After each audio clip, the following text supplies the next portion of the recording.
Debra, welcome to ID Fitness Podcast.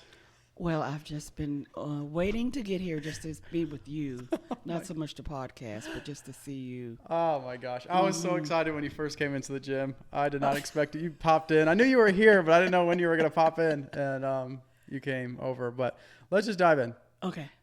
Where are you from? Tell people how you grew up. Okay, I grew up in Tupelo, Mississippi. Born 1957, Jim Crow era. Hard times for black folks. And was probably hard times for a lot of poor white people too, but I really didn't interact with any, but hard times are just hard times. And I'm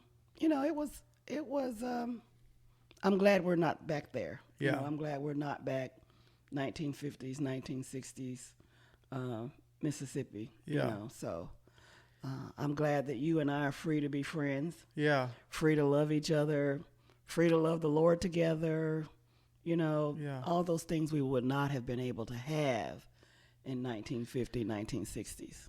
Take us back in that time so that way people can, because some people have no understanding, especially in Mississippi. Right. And Chicago was way different Right, at that time right, compared to right, what was Mississippi. right, So right. what were some of the rules? What were some of the regulations? What were some of the things that they implied in Tupelo at that time? Well, blacks didn't really have any rights.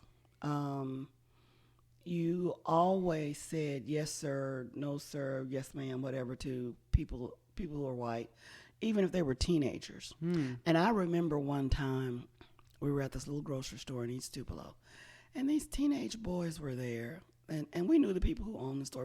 There were only a few stores that black people went to, and that it was the Wheeler store. I think their son, he went on to become a barber. But they were always kind to my parents, Little store it was Canal Street at the time.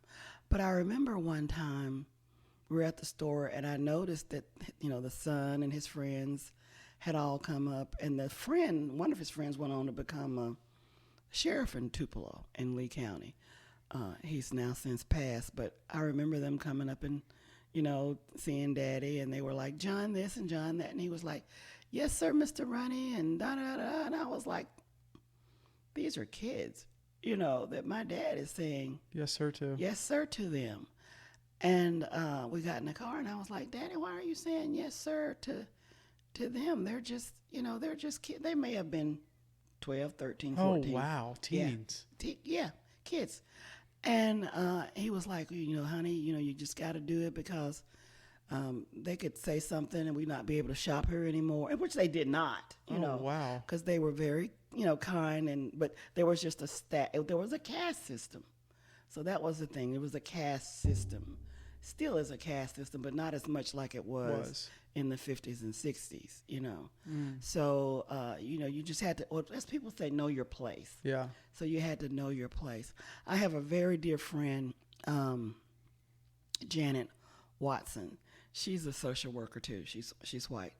And we were social workers together, and we were at a conference in Jackson. And we were sitting there, always lovely. We went to school together at Southern and got our master's degree. And we're at high school together. And she said, wasn't Tupelo just a wonderful place to grow up? Just, it's just fun memories of Tupelo. And she said, don't you agree? And I was like, no, I don't agree at all. Because her Tupelo was different from my Tupelo. You see what I'm saying? Yeah. Her father was a business owner and, all of this. The elite. My father, we were at the lower rung of the caste, our living. And I said, no. I said, I don't remember. I never got to share in that Tupelo. And so we, from there, which, she asked me about my experiences in Tupelo. So I shared with her all the stuff that, that I could remember as a little kid growing up in Tupelo. And from that, we started we put together a presentation that we went to several social work conferences and did. It was called My Tupelo, Your Tupelo, but different. Because we were in the same town. But different viewpoints. Different experiences, different opportunities. And so when we started that conversation and did that, that opened the eyes for a lot of people because we went several places and did that presentation. And so that was just great. But if I hadn't had the courage to say to her, it was awful. Because I could have just said, oh, Tupelo was wonderful. Yes, growing up there was a simple way of life and da-da-da-da-da, Yeah. But I was like, okay, it's time to be real. Because here's my friend. And I ought to be able to be vulnerable and real with her. And she didn't get offended. She didn't, she didn't like, well, what would you say that? None of that. She was like, tell me more. She wanted me to put voice to my experiences. Now, was she white? Yes. Okay. Yes. Mm-hmm. Got it. And now what did your dad do for work? My dad, so he had several jobs. One, we farmed. We had a farm. Mm-hmm. And so we raised basically everything that we raised cows, hogs, chickens, huge garden. Or we raised cotton, like I said, corn, everything. Yeah, farm. And then, so he did that during the day. And then at night he would go work. And he worked at Rockwell International. He did that for years, and Rockwell became Delta. He retired from there. Okay. And so he basically had two jobs. So his nighttime job, what specifically did he do? He was a custodian. Okay. At this factory. I think it's still there. I think Holy Delta's cow. probably still there. If it's not open and running, I think the building is probably still there. Yeah. There's a lot of industries left Tupelo. But Now, how many siblings did you have? I had a stepbrother who was he was near grown when I was born. Yeah. And a sister who is a retired school teacher principal here. Wow. Mm-hmm. And so I was the baby of the group. The baby. Baby of the group. So my sister and I are real close, and she's like 11 and a half years older than me, or more, 11 years and 10 months older than me. Mm-hmm. But we're really, really close. And she's OCD, neat as a pin, everything in order. Yeah. Da-da-da. And me, me. Yeah. Throw it up and run under it. Yep, like for the podcast, she's like, make sure you remind me. Yes. I was like, trust me, I will. So you grew up, you had siblings, you were the baby. Mm-hmm. What sparked you to go to school? Like what happened? Sister. Your sister. My sister. I love telling a story. The lady I never met. My sister graduated from Central High School. That was the black school here in Oxford. Okay. Now I think they put a new school there. It was Central Elementary, and it was a Rosenwald School. I believe that's the name of it. But a school where money came from the North to help build schools for blacks. Yeah. And so that was the spot where I think there's a little marker there now. You need to go by there. It's over there behind the middle school. Mm-hmm. Or it might not even be the middle school anymore, because I think the middle school is now turned into elementary school or whatever. Yeah. But it's off of Martin Luther King. Okay. I think Martin Luther King in Washington maybe or something. Yeah. I could get it wrong. But anyway, so she graduated from there at 16 and went to college at I should have brought her with me. She could tell all the stories. At Alcorn. That was a historically black school in the South, near down below Natchez, on down that way is where Alcorn is. But she had an English teacher. Her name was Miss Mitchell, I believe, who I never met, who she adored. And Miss Mitchell was a English teacher, and she went to Alcorn. And she pledged Alpha Kappa Alpha sorority. And Margaret did all those things, which I did those things. I didn't get an English major, a social work major, but my kids are all members of Alpha Kappa Alpha sorority. Because of this one teacher who inspired Margaret to do just like her. Yep. And I said, teachers don't realize the power that they have, the opportunity that they have to influence children, you know.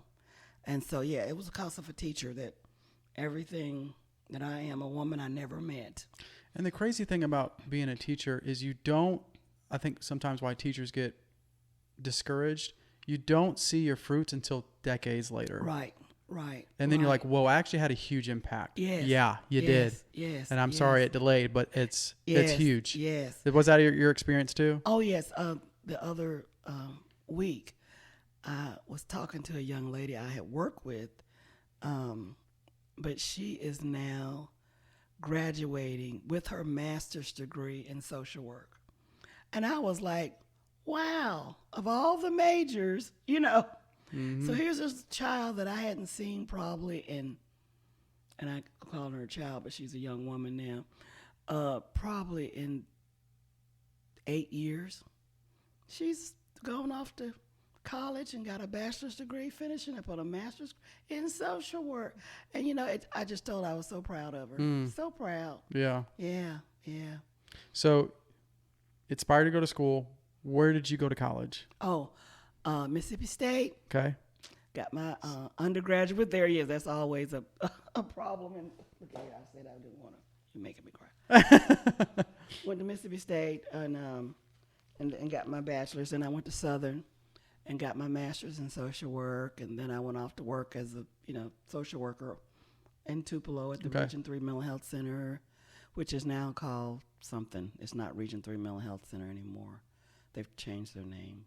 Something. It's the same place. Yeah. Which I love working there, going out. I was an outreach social worker going and making visits with families who were white and black who had been institutionalized at the state psychiatric hospital. Oh, wow. This was in the 70s. And no, it was actually in the 80s. I started there in 81.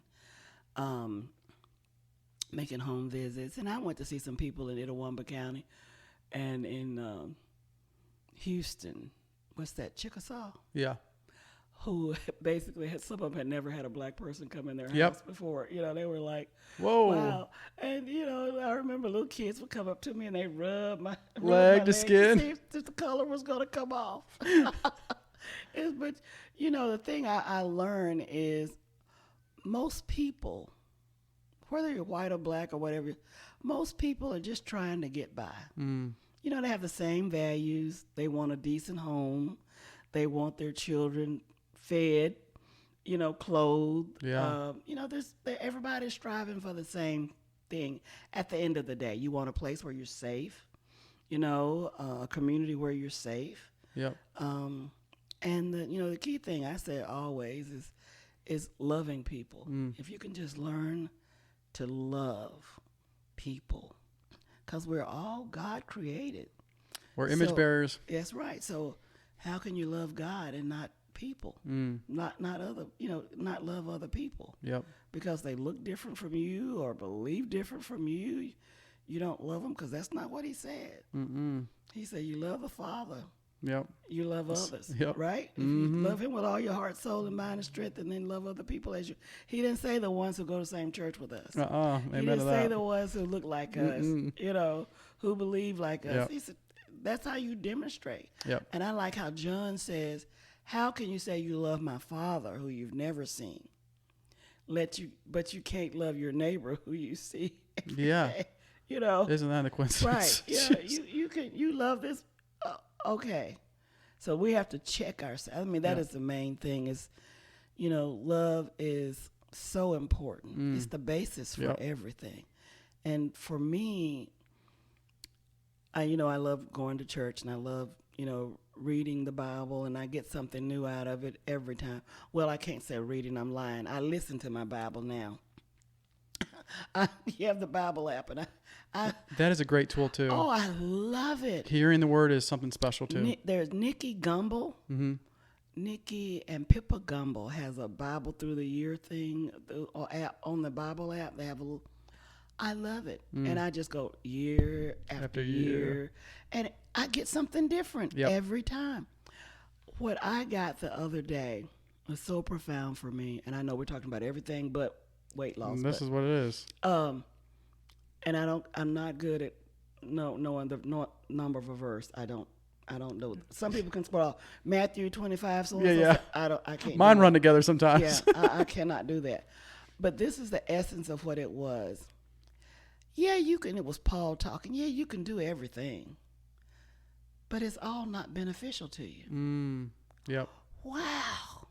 Yeah, we're free agents to make choices about any and everything. Yep. Because God gave us that freedom to choose. But all these things that we could choose and do, they're not all beneficial for us. Nope. And that's where we got to start thinking about.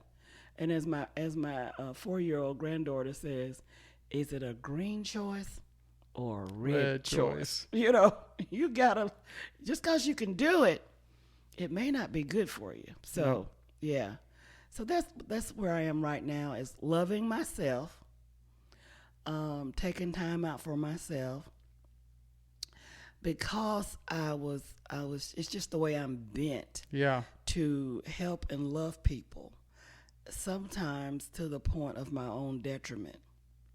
So at 66, I'm learning to go, no, I don't want to. Yeah. Or I'm tired. Yep. I'm exhausted. You actually listen to your emotional reports. Yeah. I listen to my body. I can remember being a young woman and going places and doing things with people I didn't want to be around, but I didn't have the heart to say, no, I don't want to. But that's the freedom that age gives you. Yep. You can say, nope, I don't want to, and I ain't got to. Nope. Yep. And that makes it so, being older, there is wisdom that comes with, being older. Yes, it does. And so I like that too. So now I listen to myself, and I realize I can't be everything to everyone. I wish I could clone myself and just try to love all the people I could, but I can't. And another thing I found out, when you have a life of loving and caring and kindness, not everyone will allow you to be kind to them. Not everyone will allow you to love them because of their own trauma. That's right. And so it has nothing to do with you. Yeah, don't take it personal.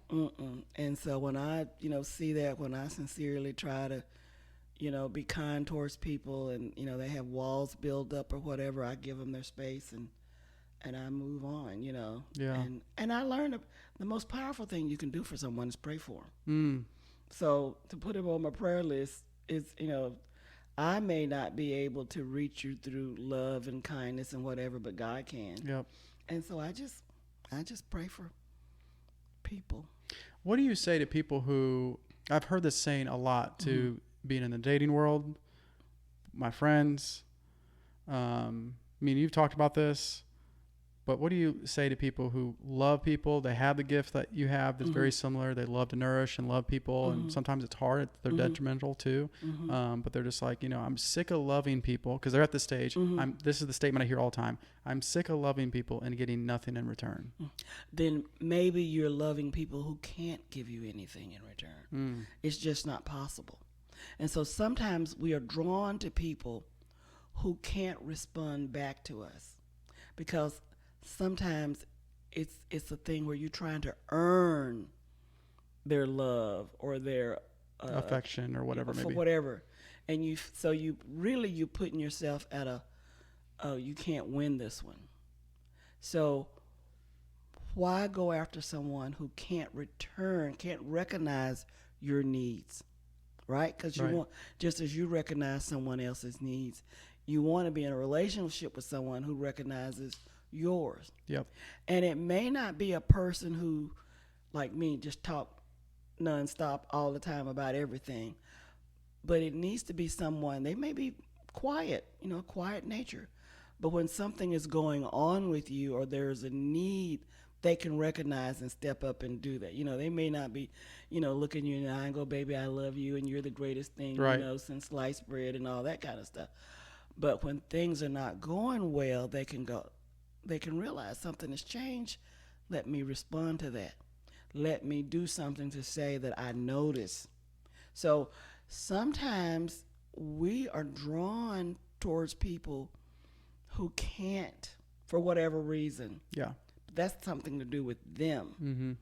We're drawn to them because, and that's that book, Women Who Love Too Much, Robin Norwood. Ooh, that's a good one. We're drawn to them because we're trying to fix something inside. What's inside ourselves. It's so glad that you said that, because when I was talking to one of my friends, and she was expressing the hurt and the pain through that process. And I was talking to her, and she's going through her emotional reports, and then she's also apologizing at the same time when she's talking to me.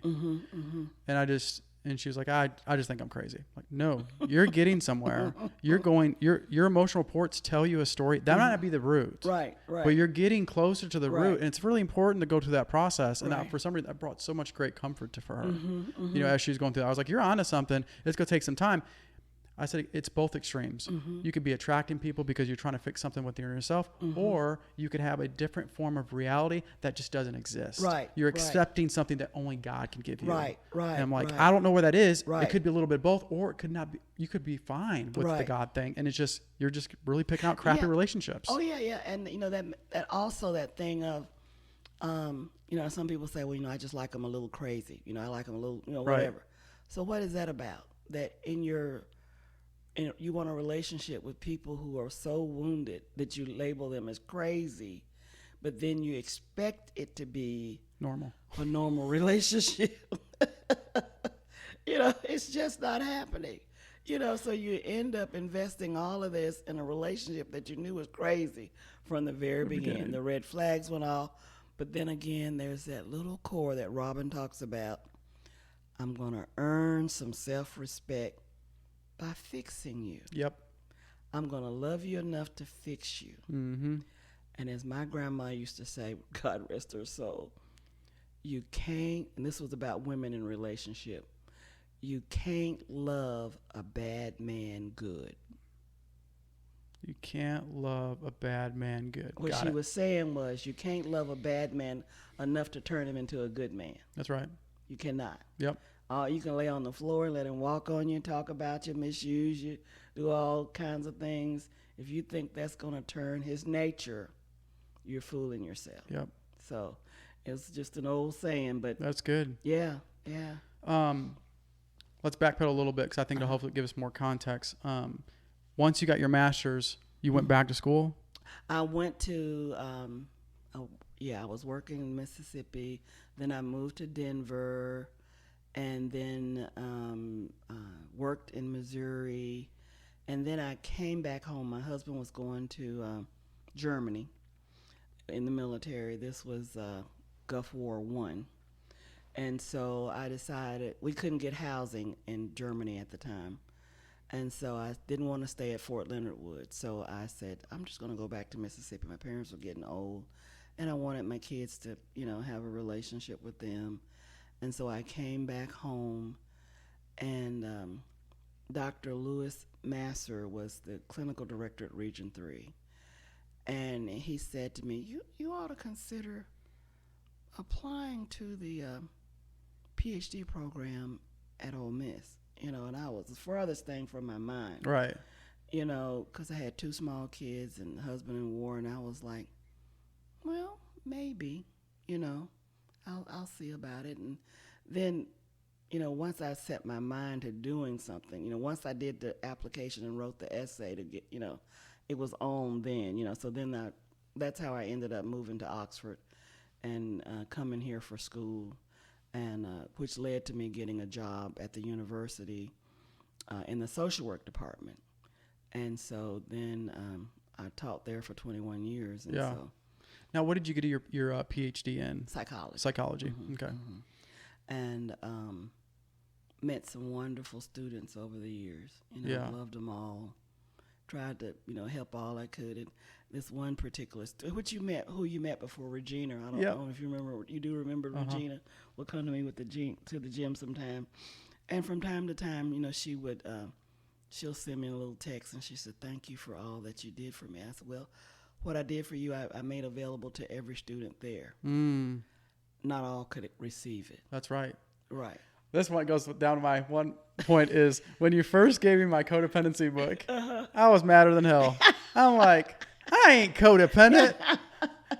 And then I remember you giving me the book and you knowing that I was frustrated and mad because you've been there. Right.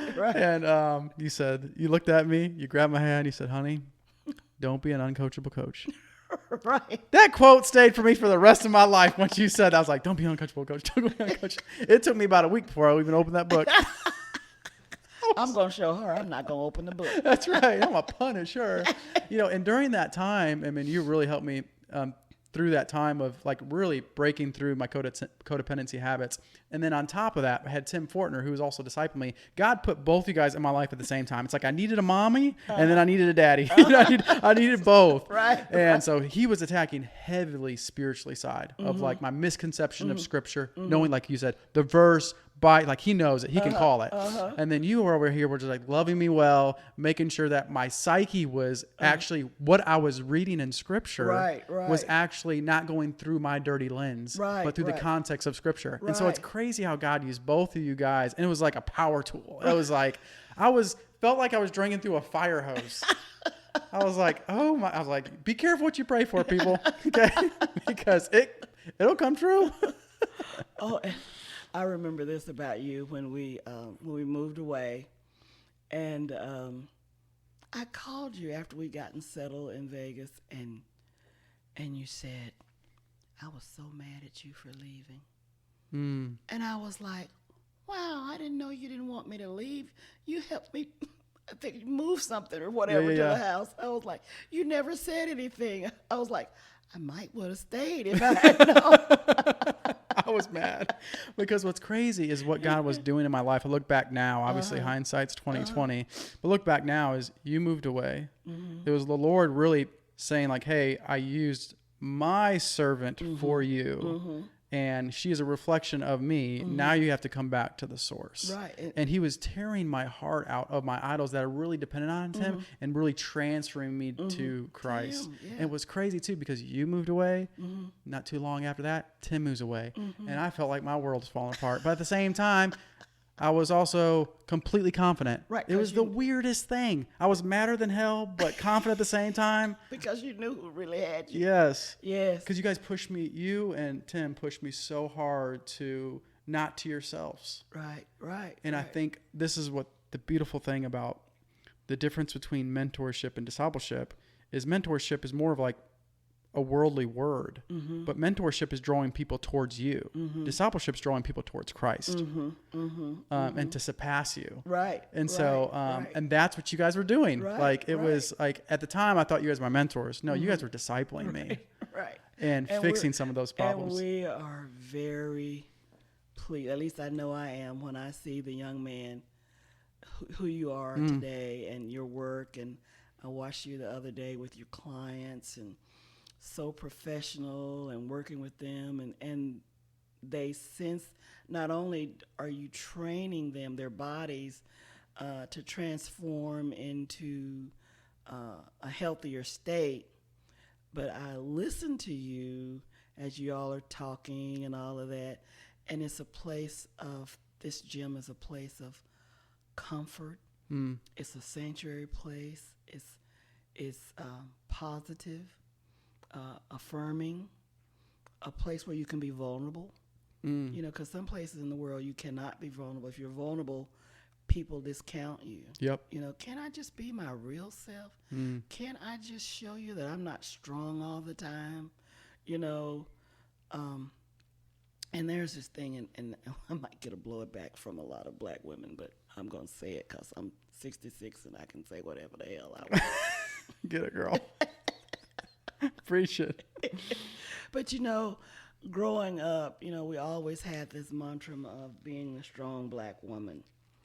And, you were strong. And Maya Angelou had a saying, because I didn't read it. I think I heard Oprah say it. So I'm hoping it's Maya's saying, but that black women love their sons and raise their daughters. And raise their daughters, and I'm adding this, to be strong, to know that you can't depend on anybody. You got to get it for yourself. And so you see black women who we go out and we get the work done. We take care of the kids, we take care of the grandkids and the great-grandkids, and we are on a job, and we do the job of 2 or 3 people. On this job to prove that we're strong black women. And but the problem is, as you get older, you realize when you don't want to be the strong black, or you try not to be the strong mama, or the strong grandmama, or when mama or grandma or auntie or whatever has problems, people are like, not you. That's right. You're the backbone of the Yeah, family. the family. That's right. You're the backbone. You're the this. Well, my back is tired. You know, and so what I want young women to know, and that's all women, whether black or white. But you know, I don't know if that saying was, you know, strong white woman, but I know the strong black woman saying. Yeah. It's okay to say, I'm tired. Mm. I'm weak. Yep. I'm worn. I can't do this all by myself. I don't want to do it all by myself, and I don't have to do it all by myself. You know, ask for help and receive help. And I've learned that if you look at a relationship and it's all about you pouring into people and no one is pouring back into you, then they're using you, and it may or may not be their fault. Because That's a good assessment. If you that's all you've ever been as a, you know, you just pour out.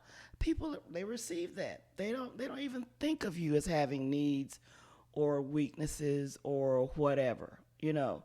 And so it's up to us to say, as women, you know, yeah, I could loan you $500 because you know, went and did something else with your money instead of paying your electric bill or whatever. But I'm not. Nope. Because if Granny does it this time, I've not taught you anything. Yep. Next month you'll be right back, you know, or whatever it is, you know. And what's so interesting too, and that's what I had another, this is a while back, I had a client come in, and I'm in counseling now, as you know, and so it's like it's been really eye-opening to my own heart to make sure that I'm not using my gifts as a counterfeit. And one of the things I noticed in a client here that I noticed in me too, that's the only reason why I saw it in them, that's the beautiful thing about growth. She was tired, but she didn't want to admit it. And what I realized too, and I'm starting to get down more to the roots, like when you have those strong, independent women, and that's what you're geared into, you're making them depend on themselves instead of Christ. What they should be saying, you need to be a strong, dependent woman on Christ. Right. And that's going to be your foundation, because this world's passing away. Your husband's going to be passing away, whether before you or after. Your kids are going to move outside your house, and it's going to be you and God sometimes. Right. And I'm starting to really realize, like, it's important to attack the symptoms, but it's also important simultaneously to attack the root issue and say, like, listen, okay, how's your vertical relationship with Christ? Because you're not being your authentic self. Right. You're not telling people your needs. Right. I had a lady in church, you know, you could tell she was frustrated, but she was scared to tell people because she was so used to her mom being in her head saying she's just being too naggy, when in reality she was just expressing herself. And she was at church and she was like, you know, it really bothered me that these people did this at church. You know, I set this room up and they didn't ask my permission. I spent a lot of time in there. I'm like, well, I mean, make up a name, Susan, why didn't you tell her? Well, I didn't think it was that big of a deal. It was a big deal to you. It was a big deal to her. And that bothered you. You spent your time in there and you spent a couple hours. You need to let these people know they have to ask their permission. You set that room up. Right. And she started crying. Because it's like, I was like, Susan, this is what I would encourage you to do. I would encourage you to be your authentic self. You're going to get pushback from people. That's normal. But if you're not getting pushback from anyone, you're not being your authentic self. Right. You're just not. Like they say in a marriage, if a couple that say we never argue, then that means somebody is always giving in. Red flag. Because you're two different people. You're sinful people that struggle. Right. And if both of you can't voice, you know, how you feel or what you're thinking or whatever, then it's a marriage of dominance in one area or another. So, yeah. So being able to share and, you know, and with friendships too. Yeah. I mean, friendships are vital, but you don't have to have a lot of friends. You know, and I tell young people this, you know, because especially the ones in school, junior high and high school and college, you know, you want to be popular, and I say, you know what, if you get one or two good friends, That's all you need. Now, You sold the house for that. Yeah. yeah. The others are acquaintances and you socialize with, but Yep. and so it really is understanding what a friend is, you Yep. know. And a lot of them really don't have. But if you get one or two really good friends, you're good. Yep. That's But the other thing about your relationship with Jesus, and I think we also forget our relationship with the Holy Spirit, because He's there talking to us and guiding us to make those green choices, all the time. And if we would just listen and let Him lead, He will. The trouble we get into is not because the Holy Spirit led us in a bad way.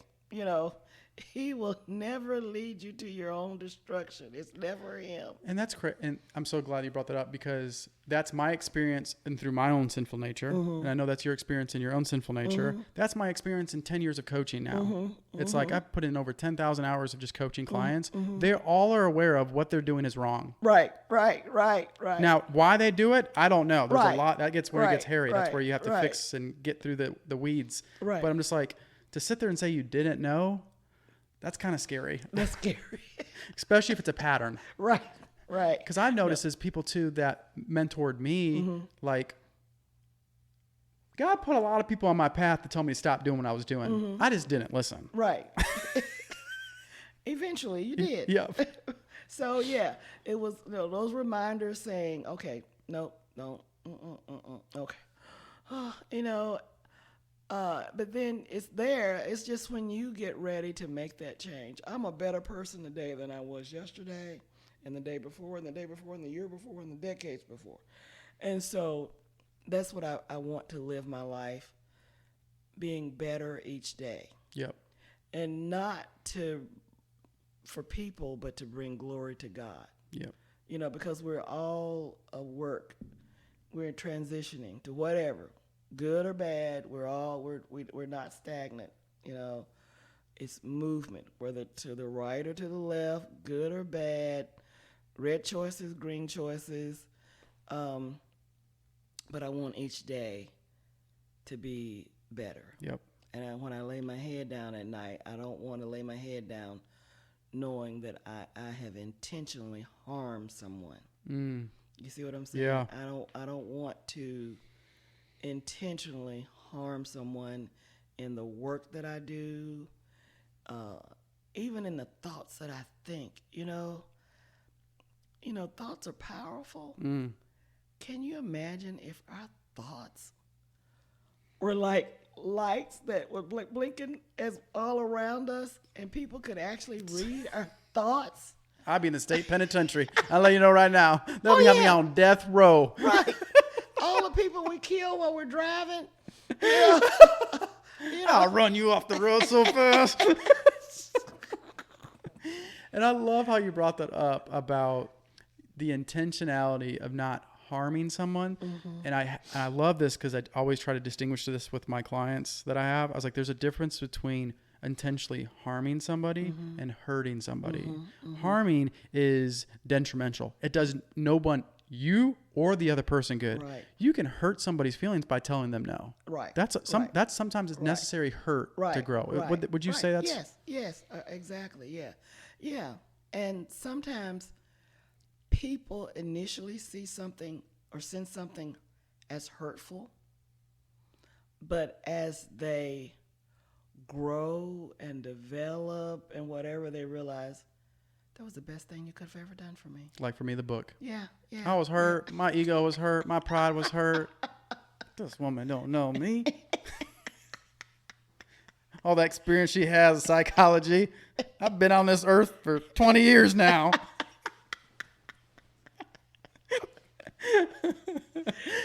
I look back and just laugh at myself. Man, I was ready. I was fiery, man. Yes, you were. So fiery. But kind. Yep. Fiery, but kind. Yep. Yeah. Let's go into that, because I'm so glad, because we talked about this the other day. Okay. How you can use your niceness as a counterfeit. And either trying to fix your own traumas and getting something from other people, or because you love the things that come with your niceness of being praised and worshipped. Talk a little bit about that and the distinguishing differences. Yeah, I was, praying and, Because, like I said, I have a heart to give and to nurture. That's just, you should have seen me as a kid. I always had cats and dogs, and I was baby chickens. Oh God, one time I had a chicken in the house with me. Was walking home, found this little baby chick that was about this big that had been abandoned. Brought the chicken home, raised the chicken. My parents let me bring a chicken in the house. And the chicken, I raised it, and it would sit on my shoulder. And, I'm like, so I've always had that bent. That's just how God created me. But I realized, Lord, please don't, and it was my prayer, Lord, please don't let me be using this gift that you've given me to love as a way of basically substituting his love for me through others, right? And I said, I don't want what you've called me to be or to do to be a measure of manipulation. That's what I called it, manipulation. Whether it's your intent or not, because sometimes at the time, sometimes we don't even know we're doing it until you get aware of it. But once you're aware. Right. So now when I feel myself drawn to a person, to an act of kindness, and I just stop and just talk to the Holy Spirit and go like, is this for me, or is this something you want me to do? So I talk with him about it. Yep. And then, and then sometimes I may not act on it. I might say, well, I'm not sure, so I'm gonna wait. But if it keeps coming back, I say, okay, this is, and then sometimes when I feel myself led to nurture in a way, and I said no, and it never comes back. I forget what I was thinking about doing. I realized that wasn't from the Holy Spirit. That was me. So it almost, and maybe I substituted. This is just coming to my mind. Substituted food. Yep. Because then I was nourishing myself with, I could just, to acts of kindness. But my prayer is, Lord, let you use me for acts of kindness, rather than me doing it to substitute from some hole in my soul. You see what I'm saying? Yes. And so it looks good. I've helped somebody and blah blah blah blah, this and this and this, which it's just the way I'm made up. I can't be any other kind of way. But I also learned to let God lead me in that. Now I would not watch somebody suffering and walk over them, right? Because if I see somebody suffering, and a struggle I have living in Vegas, and there's so many homeless there, so many homeless, and people who are mentally ill, and women on the streets with their children, and a lot of elders. I see people that look like they're in their 60s, 70s, 80s, homeless on the street. Man, it pulls at your soul. And whenever I see them, there's a part of me, in the scriptures, because I can't tell you verses, I don't do verses, but somewhere when you see people struggling, and somebody said, God said, Jesus was saying, when you did so-and-so to so-and-so, you were doing, he said, and he said, when you're helping these, basically, that's me. And I'm like, or you entertain angels or whatever. And I'm like, Lord, I feel this, to help. And I'm just like, okay, I can help one, and I do. And if I see somebody and I feel one time this poor lady, I watched her on the street. She's sitting on a corner.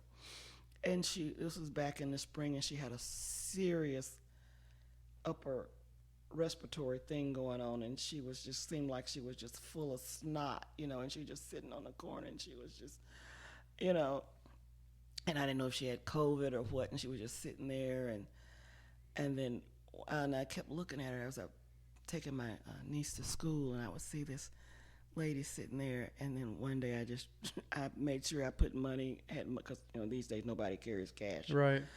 And I would pass by her, and I would be like, okay, I would just. And this one particular day, the light stopped right at the corner where she was, and I had my money. I just balled it up. I just threw it out the window at her. Like blew the horn. She looked at me. I threw the money out the window to her. I'm like, maybe she can get something. And I don't. People say, well, don't give them money. They're just gonna go do drugs. I don't care what they do with it. That's their responsibility. That's their responsibility. That's God right. said, because that little lady had been there for so long, and I could not keep driving by her. Yep. I knew I was, and the city don't. The city even has things like you can't stop and. Oh wow. Oh yeah, you're not supposed to stop and help anybody. You can't. They don't want you giving out food. Like you're feeding wild animals. They don't want you to stop. You can get a fine for giving somebody a burger or rolling down your window. But that particular day, I just said, well, if I got to go to jail, I'm going to jail, because I kept seeing this woman suffering. Yeah. And so now, I guess I'm getting off subject, but I wish I could do something for Vegas. Yeah. I wish I could do something for the homeless, the people who are, they don't have a mental health system like we do here in Mississippi. They don't have state psychiatric hospitals Right. or anything like that. That makes sense of why they're struggling. Yeah. So they don't have the mental health system that we have here. And ours has gone down as far as the state psychiatric hospital in Whitfield is not what it used to be.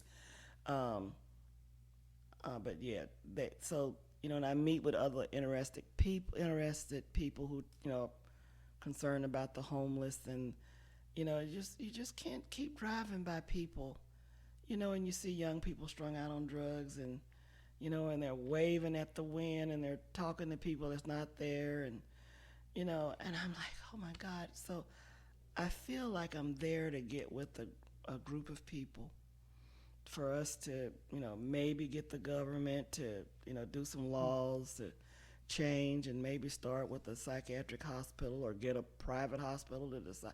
And they do have floors where people can go, but not for the people who are on the street they don't have any, resources. Yeah, you'd think you can get some people like from the casino, the people who own that can probably donate, because it'll help them out too, keep them off the street. Oh yeah, yeah. I could talk all day about the love of money that I see going, but that love of money thing is an evil that's all over. So yeah, but yeah, I do. If you had asked me 20 years ago that I would be living in Vegas, Sin City, I would have said no. But there's a lot of good people there. A lot of good, strong churches there. There's a lot of salt still there. And so I belong to a little small church that's growing, and because they were real uptight when we first got there. Yeah. Really, I was like, these are some of the unfriendliest church folks I've ever seen, but everybody is just kind of, but it's over the years, they're smiling, and, we have our little church part where the old ladies are called the motherboard, right? And I'm like, I ain't getting on a motherboard. I'm old and my hair is white, but I ain't being on the motherboard yet. But now we do things together, and come to church on Sunday. You get plenty of kisses from everybody, and hugs, and all that kind of good stuff. And little old ladies, we pass little gifts to each other, and just so they're just warming up, And I don't know but I don't know. Maybe COVID had a lot to do with that, or people just coming and going, and nobody was really staying, and but it's a good little friendly church, and we do try to do more things in the community and help the homeless and the poor, and the food insecure and stuff like that, and really getting them to think about missions. Yeah. And every fifth Sunday is our mission Sunday. Okay. And so this last Sunday before in June was Mission Sunday, and we talked about we're all missionaries. We're all every single one of us to go forth. That's right. That's right. And I said, so we all are called. Yep. Make disciples to the end of the world, to and the it earth. says keyword go. And so we're all. There's not just little old ladies who are missionary. We all are. And so So I think we've kind of got that together and just trying to figure out things to do. But, I look at things that I want to do in Vegas, get with the group and get us a good grant writer who can help us go after some grants to, Yes. help because we just don't have anything. And that's what I want to do there. It's so interesting too that you brought up the Holy Spirit, and out of all the Trinity, that one is the most neglected, and it's like almost like the redheaded stepchild. You know what I mean? And it is so powerful. Yes. And it's when you are saved, it is in you. You have the gifts. Everything's there that you need. All your resources. Everything is right there. And sometimes I think what I've noticed with clients I work with is I have to tell them what God has said in the Word about them. You are His masterpiece. His beloved. And it's just like you see all these things, what He calls you. And I've noticed through a lot of worldly, secular places, they want you to clear your mind. God said He wants you to fill His mind with His Word. With His Word, with His peace, with His love. Yes. All of that is available to us. But yeah, there are times now when I'm having a conversation with the Holy Spirit, and I said, I'm so sorry for all the places I took you. Yeah. All the things I said and thought. You were right there with me the whole time. Yeah. And thank you for bringing me out of it. Glory, hallelujah. Yeah. When you think about it, I remember I'm a kid of the 70s and went off to Mississippi State, and oh my God, riding up and down the highway and drinking, and oh my God, the Holy Spirit, he was like, let me get this fool home, and I'm just thankful. Man. Glory, because when you're in your 20s, you can't see past your 20s. I mean, Nope, that's just. Trust me, I'm in my 30s. I can tell you that right now. I just got out of my 20s. I thought 20s was it. That's it. And so I'm like, thank you. All what you went through with me to be here today. But I think one of the other things when I talk about my relationship with God, I'm so happy, to know that the creator of the universe, Elohim, he did all of this, and then he saw fit to create me. So there's something special about That's me right. that, I'm just now learning, and even my relationship with him. And the more I get into the Word, the more I listen to the Word, the more devotions I go through, the more thankful I am. Yep. Just thank you, Lord. And yes, growing up in Mississippi was hard. Or growing up and realizing that there's a caste system and that you're on the bottom of the caste. And realizing that at the time when I was going through it, I thought, well, I'm at the bottom of the caste system because that's where I'm supposed to be. You see, that's the brainwashing that you get. Explain what the caste system is so that way people know. Yeah. Isabel Wilkerson wrote a book called The Caste. And she looked at the caste system for India.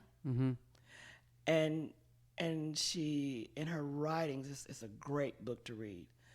In her research, she was like, well, we have a caste system in the United States too, right? Right. So our caste system is that the superior group are whites, Okay. right?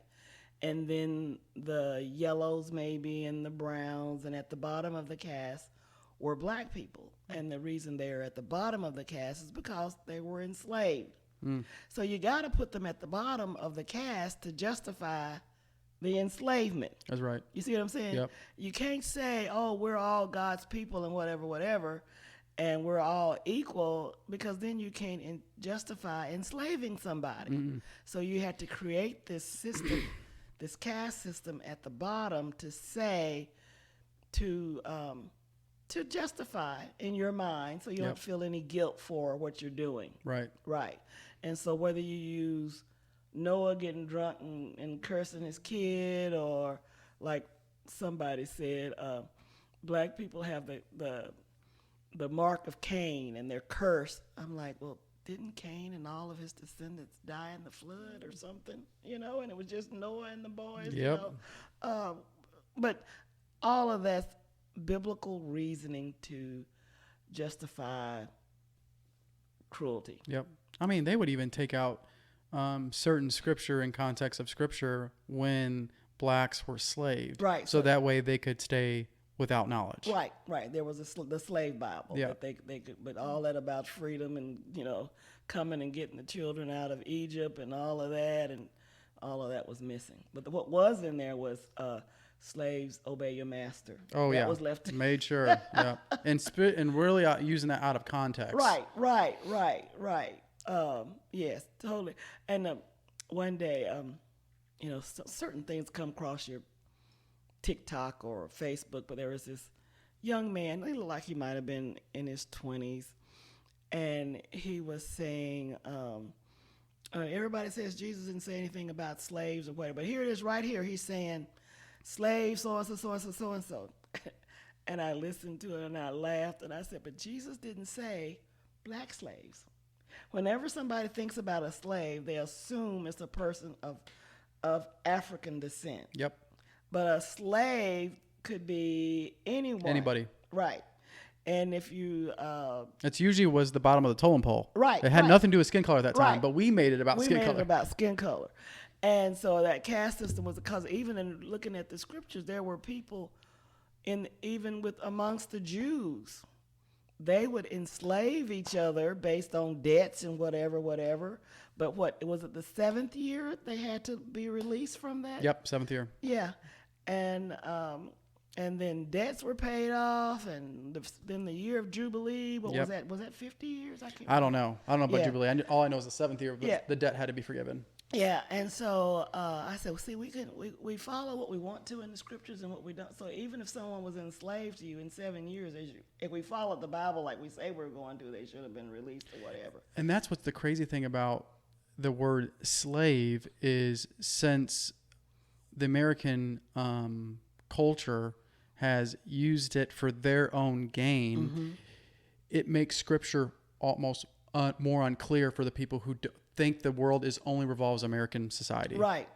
And that's not true. It's like even like the American word, but I just learned this the other day too, just listening. Bond servant, it actually was just slave, but they wanted to make it less because of the trauma and the impact American civilization done to the black people. So it's just like, that's not the slave they're talking about. It's like, because it does have those tough words in there. It's like, you either slave to righteousness, or you're not. And we think that as a negative. Because if God is our master, he is a really good master. But we can't use that, because we have to be careful if you're preaching that, because you have to know your culture. You have to know your culture, and it has for some people, slave is such a negative connotation in the fact that, it's servant and whatever, less than whatever. Yep. But we are to be slaves to God, and the fact that we recognize that he's our creator, and we need let me say this right quick. People, always say, the God of the Old Testament, he was mean. Oh, yeah. He was so good. He was so good. For generations before he would make them move. And he would warn them. Yep. Stop to send prophets, and they would kill the prophets. What else is he supposed to do? And what's crazy is, I think you bring up that too. I just learned this the other day in my counseling class. It's biblical survey. And one of it was, every time God displayed his law, he immediately followed up with his grace. And he kept doing that. Yes. And the remarkable thing is, before he chose his chosen people in the Old Testament, right. he chose them before he gave them the commandments. He already declared them that they were going to be his people. Not based on obedience. Right. Because he knew it would be. He knew they would mess up. And just so much I go back and I look, and you know how people make God this condemning, you did this wrong. and you're going to suffer forever because God, blah, blah, blah. It's not that God doesn't forgive us. People don't forgive. Yep. Right? Mm-hmm. Because I was going back through, and was looking at Aaron and Moses. And when Moses was up on the mountain for 40 days, and they didn't think he was going to come back down, and they built the golden calf and all of this kind of stuff that they were not supposed to do. But somewhere along the line, I missed it that Aaron actually carved the calf Yep. from the gold that they gave. And he still used Aaron for mighty, mighty works. Now, if that had been us, Aaron would have been gone, dead, whatever. Yeah. Long time. Or King David killed somebody's husband and then had sex with his wife to try to cover. I mean, right. It's like and God said he's a man after my own heart. That's right. And he did that before he ever did. He said he called him that before he'd ever done all this other stuff. And he knew what he's going to do because he's all knowing. And I said, what a father. What a father. To have, I'm thankful for the dad, my biological father. But glory, hallelujah. Yep. That father, yep. When you got a daddy like that, and when you walk around scared and timid, some people just, because of the traumas, they acquiesce and they're so timid, yep. and they're like, if I just shrink back into the wall, nobody will hurt me because I'm gonna make myself really, really little, yep, or really, really big, because either way you can disappear, yep, right? No one will hurt me. But when you realize who your father is, when you realize that your dad is Elohim, the creator of the universe, you can walk out bold, strong. Don't make me tell my daddy on you now. You best leave me alone, because I'll pray. You better cut it out. My daddy is watching now. Yeah.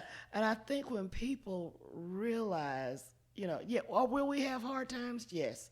Will we struggle? Absolutely. Will we get sick? Will we die? Yes, all those things are will sure happen. to come. They're sure to come.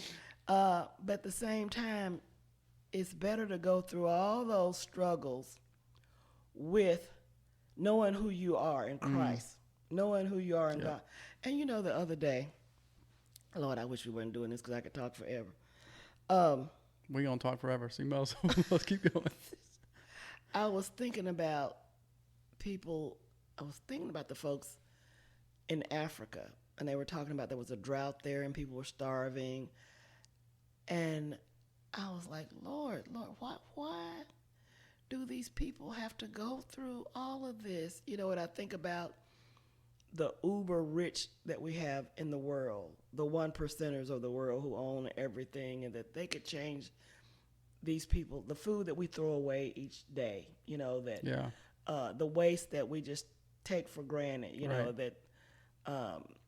that we're sending rockets to wherever to go colonize Mars, or they want to one day, or back on the moon. I don't know, but just a tenth of that money that's being shot up in the sky to go find a new world to go to, if only a tenth of that went to irrigation, digging wells, and but we don't even seem to care about that someone is going hungry. That's right. The children don't, but we're Christians and we love everybody. We love the Lord and da-da-da-da-da, and we can't build big enough houses. We can't have fast enough cars, and, all this kind of stuff. But this is what I heard. God said to me, those people worry about getting enough food and having enough water. That's what they worry about each day. What all are you worried about? And then I was like, maybe they have it better than me.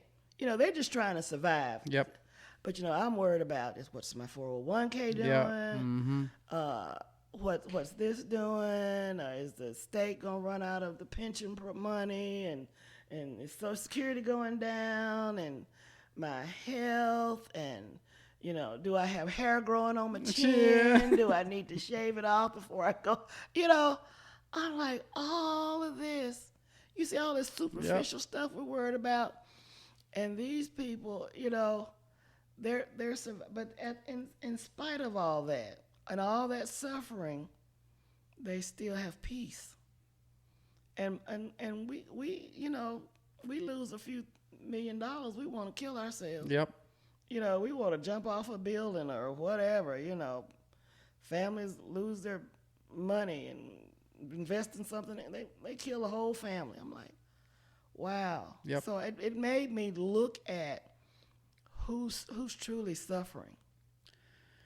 It's interesting how the Holy Spirit will awaken your eyes to say, like, hey, well, maybe those people you look down on, maybe they have it better than you. Mm-hmm. Maybe they have less temptation. And what's crazy too is I was talking to another one of my friends who strong believer, and he said this too. He's like, there's pros to cons in both sides. Mm-hmm. Mm-hmm. Like, you have the poor people, they really depend on God for their food and their water, but they also become content with just doing that and don't take any steps to get out of that. Yeah, they become, it's hard to get out of that mindset when you've been brainwashed to think that way. That's exactly what he said. And it goes generation by generation, especially in the United States. It took forever for me to break that because I grew up in a middle-class home, which by all means weren't poor at all. Right. But to run the business, I had to break that. Right. I couldn't be that middle-class person that just worked 9 to 5 and then I'm done with work. Right. They don't work that way in the entrepreneur world. No, you have to work hard to make it work for yourself. Yep. Yes. But I encourage people to look at businesses. And I said, if you got an idea and it's something that's been on you to do, I said, remember, is when you work for yourself, the harder you work for yourself, the more you'll benefit. That's right. When you're working for somebody else, the harder you work for them will make money for them. That's right. It won't necessarily translate to more money for you. And I sometimes get out of that mindset helps them take the next step, because if you just use that, and then instead of using that fuel and energy, just do what they ask, and then use your other energy outside of the work hours and make your own business. Right. And those, write your ideas down. You may not go towards them today, but what's to say 5 years from now, 10 years from now, you might be ready to move into this idea that was given to you 10, 15 years ago. Yep. But write it down, especially for me. I have a little thing in my notes, little things that come to me like, that sounds like a good idea. And I have them written down so I don't forget about them. So if something comes to me about, wow, try this, what about that, or look for some grants on this and this and this, or connect with these people, in different groups. And so I write it down. So like, okay, let me follow back up with this or this or that. You know? But the thing about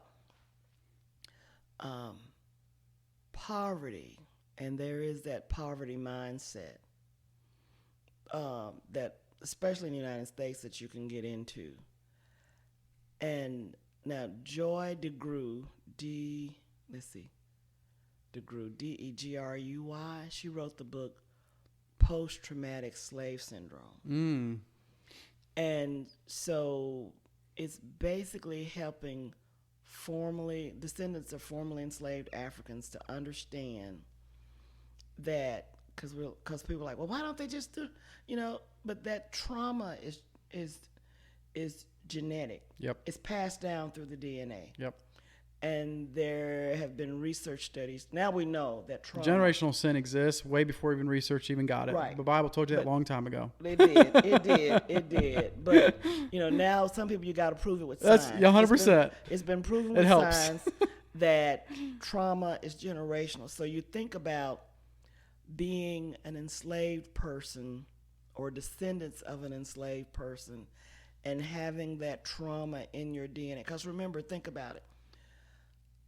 So just imagine you're here as an enslaved African, intelligent and what all, but your people are speaking a language that you don't understand. But then you realize that you are seen as not being intelligent, not even being human. Yep. Right? And then after you realize that you have to go along to get along, you got to be this person to not get yourself killed. That's right. And so people are, well, the families, they don't, they don't stay together. They don't live together. They children out of wedlock. But if we be honest, that's not a black thing or a white thing. There are so many other people who have children out of, when you're young. And then how do you explain the children that came out of that became very successful? Right. Is that just like, that doesn't make any sense? But the other thing that comes out of that is, but you can't take thousands of people and use them to breed other, right? I struggle with the same thing. You see what I'm saying? You read that book, Breaking Chains of Slavery? I've not read it, but I will. I think you gave me a book called Breaking the Chains. Oh, I gave it to you. Yeah. Okay. Well, I think that's what it's called. I might be saying the title wrong, but it was good. Okay.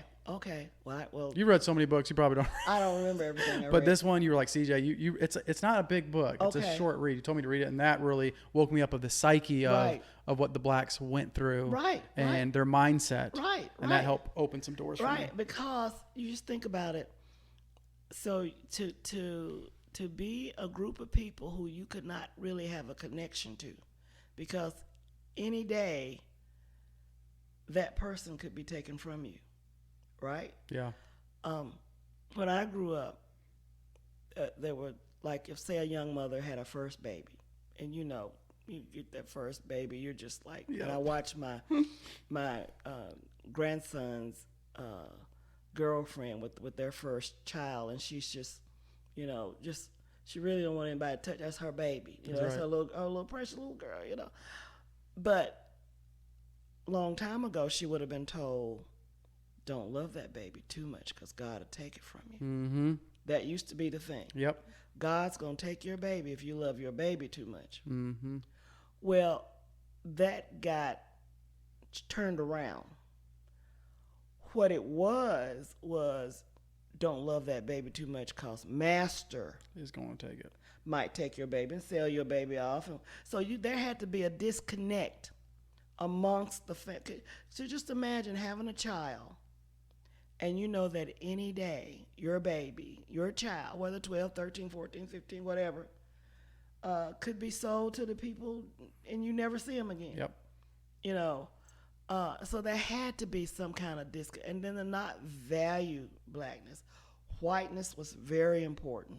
Still is today. Yeah. And you can see it in other countries where, like Brazil, the lighter you are, the better you are, the darker you are, the less you are. All of that came from colonization. Yep. Because whiteness was godlike. But who made that decision that whiteness was of God? White people. It was never. What's crazy, Scripture never mentions color. No, not once. Never. Not even like races. It just says the human race.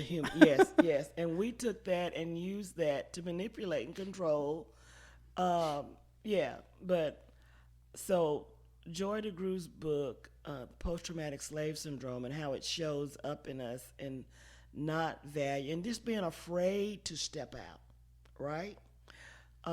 My father had an amazing barbecue sauce, and he made barbecue for people all over. Made the sauce and he cooked barbecue, but he only barbecued Memorial Day, the 4th of July, and Labor Day, just 3 times. Now people barbecue all the time, Yeah.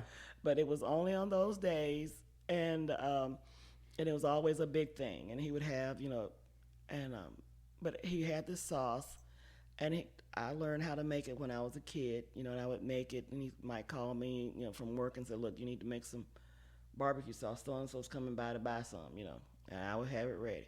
I can't make that sauce today. Just know what goes in it, can't make it. But I remember saying to him before he died, he died at 86, he might have been in his 70s.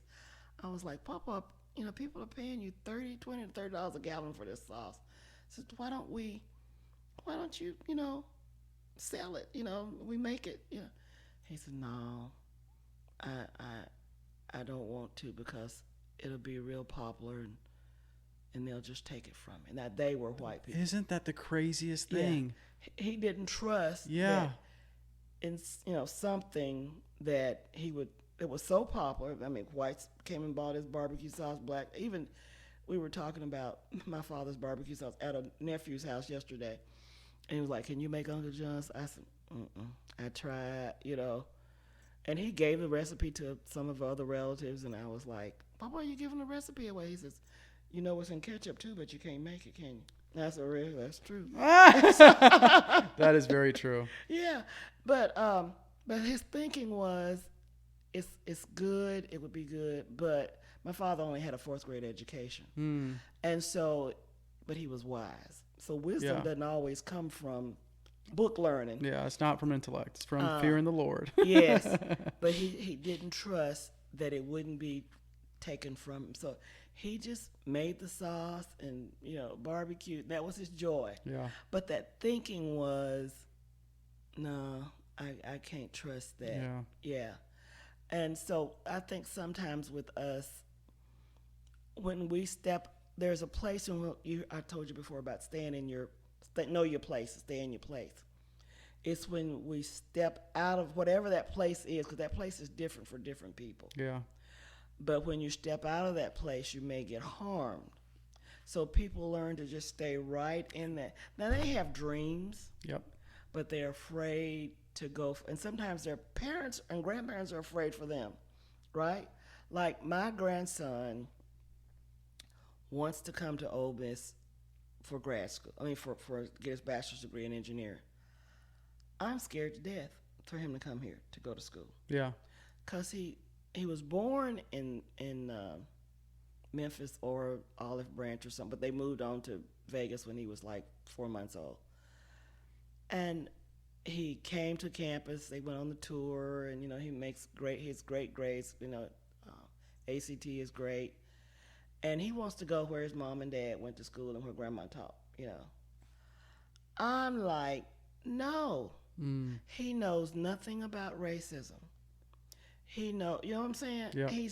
He's gonna think that he can be safe no matter where he goes, and he has not had the experience to know what that's like, and so I'm scared to death for him to come to school. So my kids thought, well, we'll take him to Mississippi State and let him go down there. They're engineering because my grandson's really, really smart. And they said, well, mother would be okay with him. I said, no, it's still Mississippi.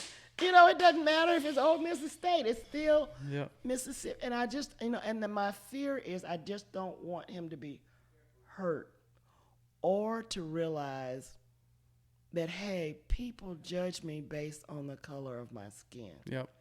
At the school where he's going, it's a huge school, maybe 3,000 or 4,000 kids in this one high school, and there's like that. Vegas has like the 5th most popular school district. Yeah, it's huge. Yeah, Clark County does. And black kids, Hispanic kids, Asian kids, white kids, tons of them, multicultural kids. There's just everybody, and so they're, and I was like, no, you go to Ole Miss, you'll go to school down here with kids who've never interacted with a black kid. They went to an all-white private school, and the only thing they know about Grant would be based on what they've been taught by their family, or whatever. Yep. What's crazy is the first time I went to junior college, coming straight from an hour north from Chicago, I would go into the lunchroom, and as soon as I opened the lunchroom, I felt like I was in the movie The Remember the Titans. I don't know if you've ever seen that movie. Yes, I walk in, I'm separated. Yep, I was like, it was blacks on one side, whites on one side, and I shut the doors back, and I was like, am I in a movie? Like, it's almost like I went back in time. Right. And then, like, when I would talk to black people, the white people would look at me different. And the black people were unsure why I'm talking to them. Right. And so I was like the fish out of water. I was like another culture. Right. Just walking in, clashing. Right. And then feeling like you had to choose. Yep. Whereas, okay, am I going to hang out with the black kids? Because in Chicago, I had lots of black friends, and we played football together and blah, blah, blah, this. Or am I going to hang out with the white kids, but then I can't be friends with the black kids because I'm supposed to be over. You were in a pickle. Oh, I was in a big pickle. Trying to figure out where you're supposed to be. And that was probably tricky for you to figure out. Oh, my gosh. How can I teach them that I can have friends, or we could all be friends? And then friends beyond the football field. Yep. because we can get along for a football game. Oh yeah. But it's after the game that we separate right away, and those are the vestiges of slavery.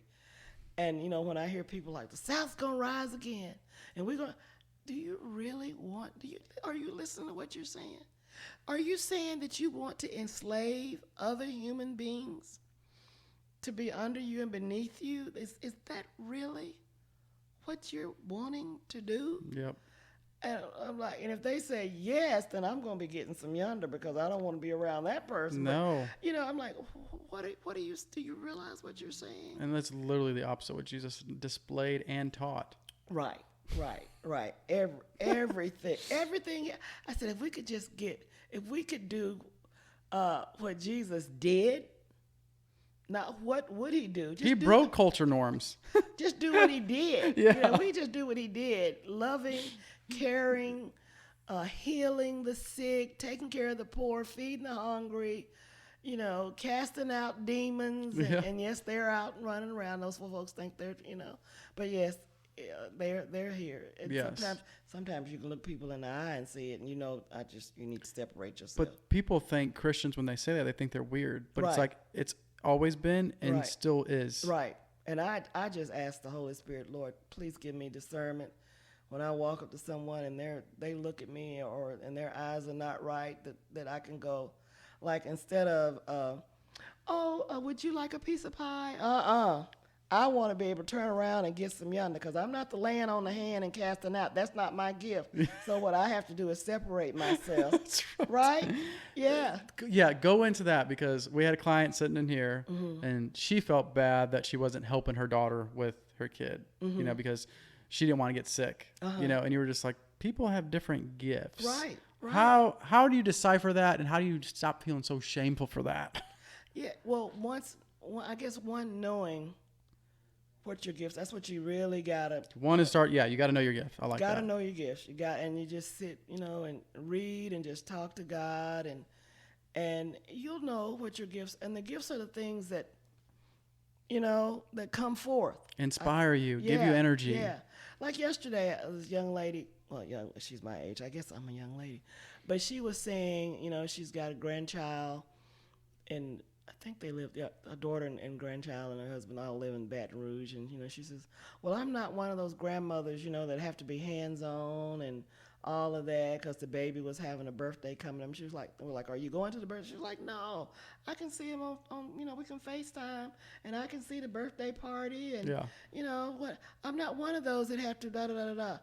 And I was like, and I'm glad that she knows that. And she can say that rather than feeling guilty. I should want to drive 6 hours to Baton Rouge. And be bitter and mad as hell about it. And just, rather she can send the baby something, watch him, say, hey, Grandma, I love you. And be comfortable with that. But she knew that was not how that was not her gift. Yep. To be just, And so, but yeah, it's the things that move you. Those are your gifts. I cannot call out scriptures. That's not my gift. Some people have a good memory. And they can memorize the whole book. Easy. That's not me. Yeah. But my aunt, my mother's sister, and I don't know how far she got in school, maybe 7th or 8th grade. But you got to remember, back then the black schools only went to 8th grade because she was one of my mother's older sisters. Yeah. But she said somebody was, bragging that they had read the Bible so many times, and I've read it so many times. And she said, well, there's your problem right there. You're reading it too many times. You need to start doing what it says. That's good. She was like, if you just stop reading it, because you're reading it, but you're not applying it anywhere. And Scripture is very strong. Be doers of the law, not hearers. Right. Anybody can be a hearer. You hear everything all the time. Right. But not many people she do. Was like, well, that's your problem. And her gift was, she was going to speak the truth. Now, don't ask her if you don't want the truth. You don't want. That's right. I tell people all the time. I've gotten better with that, because, like, me, it's like, God has blessed me with discernment, with the pros and cons, right? Comes with pride too. Right. But I was just like, when people ask me, my mom or my sisters or my friends, I'm just like, listen, are you sure? Are you sure you want to hear Because I'm going to give it to you. Right. because I care about you. Right. And I see it. Right. Because I also see it in myself times. Right. Yeah, and sometimes we can teach lessons by telling about ourselves. Yep. You know. Good. I love that. be That's what comedians do all the time. All the time. That's they why get people. their therapy on the stage. Yes. They do. What I've noticed the trend with people who do comedy, they're extremely depressed and have a lot of anxiety. That's one of the ways how they cope through their gift is by telling a funny story that's real and everyone can relate to. Like, what's his name? Bill Burr? Yep. Oh, my God. He's doing therapy the whole time. Yep. And I love it. Yep. When he gets to talking about his father. Dave Chappelle. Yes. When he's on stage, he's literally talking about politics where no one wants to talk about. Right. But on stage, and he's black. Right. And then everybody's like, wow. Bill Burr does the same thing. He is one of my favorites. 2 years ago, I got to see him. Jonathan asked me, Mom, what do you want for Mother's Day? And we had been somewhere on the strip to eat, and we were going home, and there was this big neon, I don't guess it's neon, but whatever it was, sign saying Bill Burr. And I was like, I sure would like to see him, because I'd seen him on TV, and it was funny. Yeah. And she made it happen. Heck yeah. And we had seats right up, like second row. And this was when I was walking with a cane. Yeah. I had my cane. But I sat there and I had my hand on the cane and I laughed till I cried. And this boy's doing therapy here. He is. We're all witnesses to his therapy. But he was bringing back his childhood, politics, his relationship with his wife, his children. You know, all that was laid out there for us all to see. But then there was part for us to look at, okay, how does that apply to me? That's right. Yeah. We're always applying stuff to ourselves, Yeah. whether it's funny, hardship. We're just reflectors. Right. But yeah, comedians do that. I mean, the stage is for them to therapize. Yep. That's my word. They therapize themselves. But yeah. Making people laugh is Right. a gift. It's I a can't gift. stress that enough. Yes. Laughter is a good medicine. It is good. As long as you're not laughing at someone. That's right. Got to be laughing with people. With them. Somebody said that this week about someone said, well, you know, I'm just teasing. It was just. Oh yeah, that grinds my gears. I know exactly what you mean. Yeah, and I said, no, if it's not funny to you, then don't receive that. Yeah, if the other person is getting harmed by that and you are the only one who thinks it's funny, right, it ain't funny. It ain't funny. And I was like, call it out every time. Nope, it's not But funny that's at the all. line, what I tell people all the time. That's why what makes a great comedian and what makes a bad one. Right. They know where the line is. Right. They'll push it Right. where it's funny, but they also know when to bring it back. Right. And which is cool. Right. And rather than like some comedians, you know, they come out there and all the time they're just talking about people in the audience. I don't like that. Yeah. I don't go for that. And they're not that popular, and they're usually very trendy that Right. die down. Right. They're not like Right. the Dave Chappelle, Right. Bill Burr. They're not like those guys who Right. have long careers. Right. 'Cause I don't think that's real. Being a real comedian. Right. It's actually if you talk to other comedians who are really successful, they actually look down upon those comedians. They're just Right. like, okay, that's Right. just Yeah, because I refuse. I will not go to see someone humiliate someone in an audience of hundreds. You know, it's cruel. yeah. And so I don't like those kind of because you see people do that not only on stage but in the community. You know, laughing at people and talking, and that's, you know, it's the older I get, the more kind I want to be towards people. Yep. You know, and the other thing I see now, which I can't understand just for the life of me, I'm going to talk about George Floyd and when he was murdered. Mm-hmm. And people said, well, you know, he had a fake $20 bill. Well, having a fake $20 bill shouldn't be a death sentence, right? Oh yeah. Why would you? Right, but in their mind, you know, he must have resisted, and he had a fake $20 bill, and that's why the police put his knee on his neck and killed him. Like, do you listen to what you're saying? But at the same time, I know that if that had been a picture, if that policeman had had his knee on a dog's neck, people would have lost their minds. They would have lost it. They would. How dare he choke They out? would have had marches over that. Yeah. The animal cruelty people would have Yes. been marching. Not even animal cruelty. The people at the Baptist church, the Methodist church, the Catholic church, the all churches How could you kill would a have dog? come out. And somewhere we went wrong. Yeah. When we care more about, now you know I love dogs. You know I do. Yeah. Lord knows I do. Yeah. Right? Got one to sleep in the bed right between me and my husband every night. I'm with you. Okay? But there is no way that I am going to value the life of a dog over a human being when we are created in God's image. That's right. And somewhere we went real wrong with that. Yep. And so we've got to, what was the guy named that killed him? Chauvin. Chauvin would have been lynched if he had done that to a dog. Yep. Right? I'm just telling you, it would have happened. People would have just lost their minds. But a human being, he shouldn't have had a $20 bill. He shouldn't have had a counterfeit 20.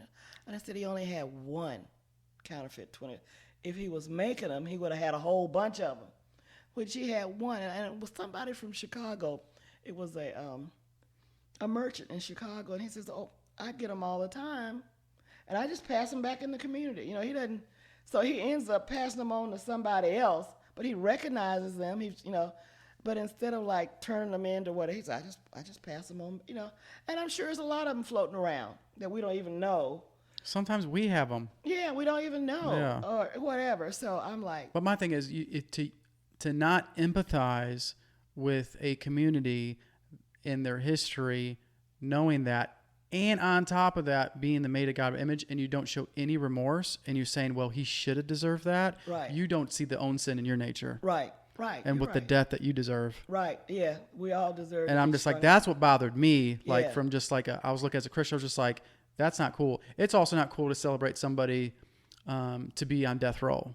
No. Like that's not cool. I don't care what they did. Right. If you don't feel some type of remorse, because if you understand as the grow your knowledge of what hell truly is, and it's forever, and you think that's not devastating, Right, and it doesn't, tug on your soul, Right. that's a scary place to be. And you know what? The other thing, people just say, "Go to hell, LSU, go." I don't want to send anybody No, to hell. no. I mean, not even. You shouldn't even be using those Yeah, words. when you think about sending somebody to, we're quick to tell somebody, but do you really understand what you're saying?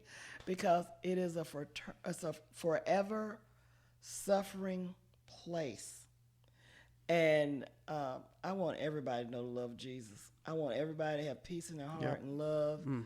Can you imagine what this world would be like? What heaven is supposed to be like? Will be like. Well, if we could figure out how to love each other. If we don't figure out, this is what I think. If we can't figure out how to love each other here, how are we going to get to heaven? I was literally just reading that in my personal study this morning was, if you don't have love, That's you the ain't got key. me. That's right. That's what he said. That's basically the gist of the whole thing. Exactly. And then also, the person who talked most about hell in the most terrible terms was Jesus himself. Yes. He tried to warn us. And he was talking specifically to the Pharisees and scribes. And it's the same thing today. Yep. I look around at some of us as Christians, and we're doing the same thing the Pharisees did. Yep. And what's crazy too, I think this is what's frustrating for me, is this could be just a thing that is a trigger for me, but when people say they use church hurt as a excuse of why they're not in the church. And the reason why it makes me frustrated is because well, if you leave the church, it's only going to persist. Right.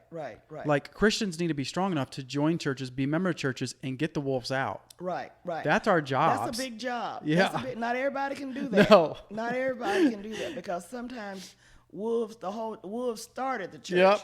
Yep. 100%. And they're not going to let you come in there, Yep. And I was speaking about my little church when we got there, and it was very, uptight and all, and now it's but it could have been COVID or whatever, but it's just more loving. But at first it was just like, because my baby John was like, "Mom, we're going to keep going to church." I said, "Yes, we're going to keep going to this church." I said, "Until the Lord tells me to go That's somewhere right. else, we're going to stick That's right right. here." And the spirit in that church has changed. Like I said, more loving, more kind. It's just a wonderful little church to go to. But yeah, we got to figure out this love thing here, or else we're doing damage for our future. Yeah. And too, I mean, that's what you look at the political realm. The sides are becoming more divided, and so it's going to extremes, and they wonder why we're so frustrated with each other. I think the problem, and this was smart politicians. Smart politicians figured out how to incorporate the church into their political ideology. Yep. They'll use as manipulation. Yes. Yep. Yes. And like Trump holding the Bible up. Like, are you kidding me? I know. That didn't bother me as much. That didn't bother me. I just see that as just Trump doing Trump. But when he said he really had never done anything that he would need to ask the Lord for forgiveness to, that hurt me. Yeah. Talk about a Pharisee and scribe. Yeah, that hurt me because no humility. Yeah. But that also tells me that he does not know Jesus. No, because if he knew. And so he's on my prayer list. Lord, please. Yes. I do. Every now and Man, then. I'm so glad you brought that up. I bring it back. And I said, Lord, please convert him. Change his heart. Yep. Because if God will, and I don't know his plan for Trump. I don't know. But can you imagine? It'd be like a Paul on the road to Damascus. 100%. It'd be the same thing. 100%. And I'll be like, Lord, only you, Lord. And I'm like, but what if all of us start praying for him to change his heart, to love? Because Paul loved and cared, called people out when they were doing wrong, and then showed them with gentleness what it could be like, what it should be like. You know, he called it what it was. He told them what they were doing, but then he showed them how it could be and how it could be so good, you know. But he was bold. But can you imagine what that would do to the church? I look at it, I said, Lord, the church has got scales on its eyes, you know. And I have to go back and think about our church, what we have in the United States started. You know, you hear people say, "Oh, it's a Christian nation." No, it's not. It did not start as a Christian nation. No. Because if it had started as a Christian nation, we would not have had the genocide of the Native Americans, and we would not have had the enslavement murdered of Africa. them. That's right. And we would not. So it did not start as a Christian nation. That's they might have said that, but their actions did not display that. Right. This is the mythology of our American history. Our American history is a myth that we've created. It sounds good. It's palatable to everyone. It's a good hero story. It's how you join the military. Yes. We have a lot of blood on our hands, y'all. Oh, yes, in the name of Jesus. Oh. And so we never started as a Christian nation, because if we'd been a Christian nation, there would not have been a war to keep people enslaved, right? Yep. There would not have been people enslaved and all of this kind.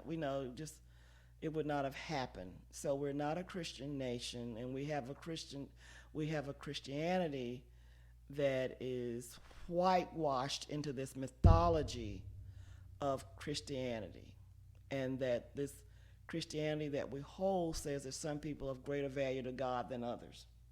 And that's what we've done. We've said that certain groups of people are greater value to God, and that other people, as we go in that caste system, not of value. You know, more like some people said, animals, you know, that we're not human. And the fact that someone could look at me and go, you know, well, she's not really a human being, that mystifies me. Yeah. You know, even today, to be so filled with hate, but I'm going to keep on loving and keep on doing, you know, what God calls me to do. And there are times when I think about, if I saw Trump, could I be loving towards him? And I was like, you know, I got to. I got to be respectful. That's what we're I called want to do. to be. That's Not right. that I got to. I want to be kind and loving and respectful towards him. Yep. Even if he's not towards me, right? Yep. Because how can I say I'm a Christian and then be rude and obnoxious, I can't get the word out, obnoxious to him, then I'm not living what I say I believe. That's a good assessment to your heart too. Yeah. That's what I always tell people too. Is like when Yeah. you're praying for your enemies, the next step is, if do you see them in person, can you Right. be that same person in the Right. prayer room? Right. And if you Right. can, thank this Holy Spirit. Yeah. Literally thank it, because Yes. He's working Yes. on your heart. Because Yes. there's some people that I'm still struggling with. Right. You know, Right. it's not a thing that you're going to be perfect in, but it's a thing to strive for. To strive for, and God will give you the grace to be able to one day get to that point, especially when people have hurt you and lied to you and whatever. And you know, sometimes some people have hurt you, and you go like, I don't ever need to be around them again. It's just best for me to be away from. But that doesn't keep you from loving them, or if you found out, say if somebody did something horrible to you or whatever, hurt you in some way, that is still there.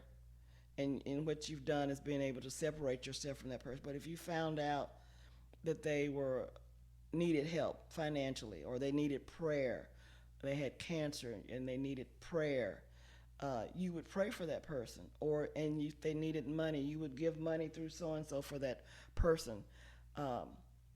That's where the growth comes. Because if you say, "Oh, well, good for them," cancer's going to eat them up, and good for them, blah blah blah blah blah. Then we still got a ways to go. And thank God for His grace, that we can come to Him and say, Lord, please forgive me. I did not respond the way that I should have in that situation.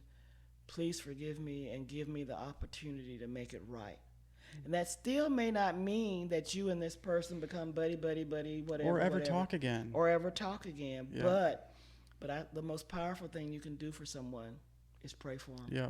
And I pray that God, that is so good, has a road to Damascus conversion. Yeah. Oh man, that's good. I'm gonna add that to my prayer list too. Yeah, and not only him, but Stephen Miller, who's with his in Banyan and all. Because the problem is, these people that have this ideology about what they want America to look like, and they may not go out here and do serious harm to America. They may not get their automatic weapons, but there are some nuts out here who will decide, well, let's, like the guy in the border that killed a bunch of people at a Walmart or whatever, and he thought he was, well, he wasn't on the border, but it was in Texas. Yeah. Those that believe, they're listening to this stuff and they don't know Jesus. They think they do, because you can't know Jesus and then feel justified just killing people, just murdering people. Yeah. You cannot have that relation. But you know what? There was a man that used to be on a Christian radio station, and I didn't understand. I think it was called the Bible Answer Man. And some of the stuff that I used to listen to a lot of evangelical radio. But let me know if the time's running out. No, you're good. But he would say, there's more than one Jesus out there. And I'd be like, there's only one Jesus, only one, Yeah. But I realized who people call their Jesus, right? The Jesus they're serving may not be the Jesus that you're serving, right? Even though there's only one true Jesus. But if your Jesus is okay with you killing people, or okay with the problem we have on the border right now, and just saying, just kill them all, don't let them come in. And remember all the times when Jesus said, take care of the foreigner, because you were once foreigners in a strange land. Even in the Old Testament, so true. God is saying, and let them come and be with you, and they're foreigners, and take care of them, and if they can agree to our Jewish customs or whatever, and let them come. I was like, wow, I didn't realize how much but somehow that flew all out the window. Yep. And to truth be honest about when people say thing about Mexican people. And I live, in Vegas and, Arizona, New Mexico, California, all that was Mexico. Yeah. And I have a very dear friend that I met. She was one of my youngest grandson. She was his first grade teacher. and we just, I mean, we're really close. She's like a sister, like I've been knowing her all my life. And she was talking about, she was born in the United States, and her parents were born in the United States, and but work in the fields, migrant laborers, that kind of stuff, doing the field. But they were all born here. But and I said, and she has some brothers who are very much, anti-immigrant and stuff like this. And I said, but this is your birthright. This land out west, this was Mexico. This is yours. This is your home. And then to be told that you can't, or your relatives who live in Mexico can't come here, or whatever. This was all Mexico. Yep. All of this is your homeland. And this was your land before the first Spaniard or whoever ever came over here. This was your home. Yep. And we've changed that around, or telling black folks, go back to Africa. Do you realize how stupid it is to tell somebody to go back from Africa and your ancestors came from Europe? I didn't even think about that. Your ancestors came from, we're all travelers here, whether we forced or not. This is not our homeland. Oh my gosh, Debra, I didn't even put those together. Right? I forgot about that. Yeah. I've never said that, so it doesn't make any sense. But Right. I can see it now. The, I always thought it was a little odd. I was just like, but aren't we all Go back foreigners? to Africa.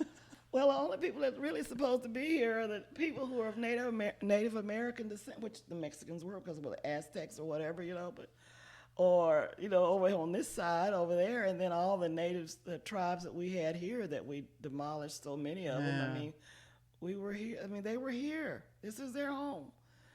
And, I said, sometimes I think, well, if the Native Americans had been territorial on the East Coast and down and the Aztecs, when they saw them, they could just said, turn those ships around and go back to wherever you came. But they weren't, because how can we own a land that belongs to Creator? They didn't have that sense of, this is mine, I'm taking this, or manifest destiny.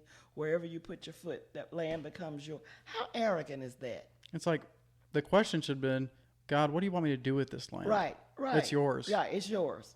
And there's people here. How should I handle this? Right. What do we do? Yeah, we all need to live together rather than, okay, I've discovered America, which was not lost. It was not lost. It was Always been here. Always been here, always had people on it.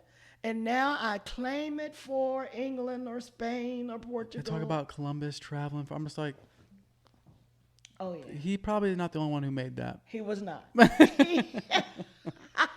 But I appreciate you using his story as a Hollywood story. It's a mythology. Yeah.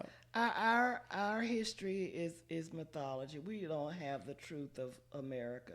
Mm-hmm. And I think now with all the book banning and the whatever, that you can't teach this and you can't teach that in school, they don't want our young children to know the truth. Our history. And but you know what? These kids are smart. They're going to get the history one way. Either you teach it in class, teach the truth. Yep. They're going to find it. Wherever you tell them not to look, they're going to go and look. They're going to read it. You don't want them to know about Rosa Parks or Martin Luther King or Malcolm X or anybody else. Ida B. Wells. Have you been to the Ida B. Wells? Mm-mm. Ida B. Wells from Holly Springs, Mississippi. There's a museum for her. You should go. Yeah. Ida B. Wells was a black woman from Holly Springs who was instrumental in bringing to the forefront the number of lynchings. Wow. In the South. She wrote about it. Newspaper wrote about it. But Ida B. Wells, Holly Springs, Mississippi, the little home house is a museum right there. Go to it. I will, yeah. I never heard about Ida B. Wells when I was in school. Isn't that the craziest thing? Never heard of her. Never heard about Ida B. Wells until even when and if I heard about it, I don't remember, because I remember taking a Black History class when I was at Mississippi State. It was written by John Hope Franklin. Yes, his name John Hope Franklin. And if she was in the book, I've forgotten, but I really remember Ida B. Wells when my daughter was in school here, and one of the teachers had her name for the kids to know about. And that was the first time I can recall hearing about her. But she did powerful, powerful work, right? Mm-hmm. Educating people as to what was going on. Because lynchings were, it was like a Sunday afternoon sport. Yep.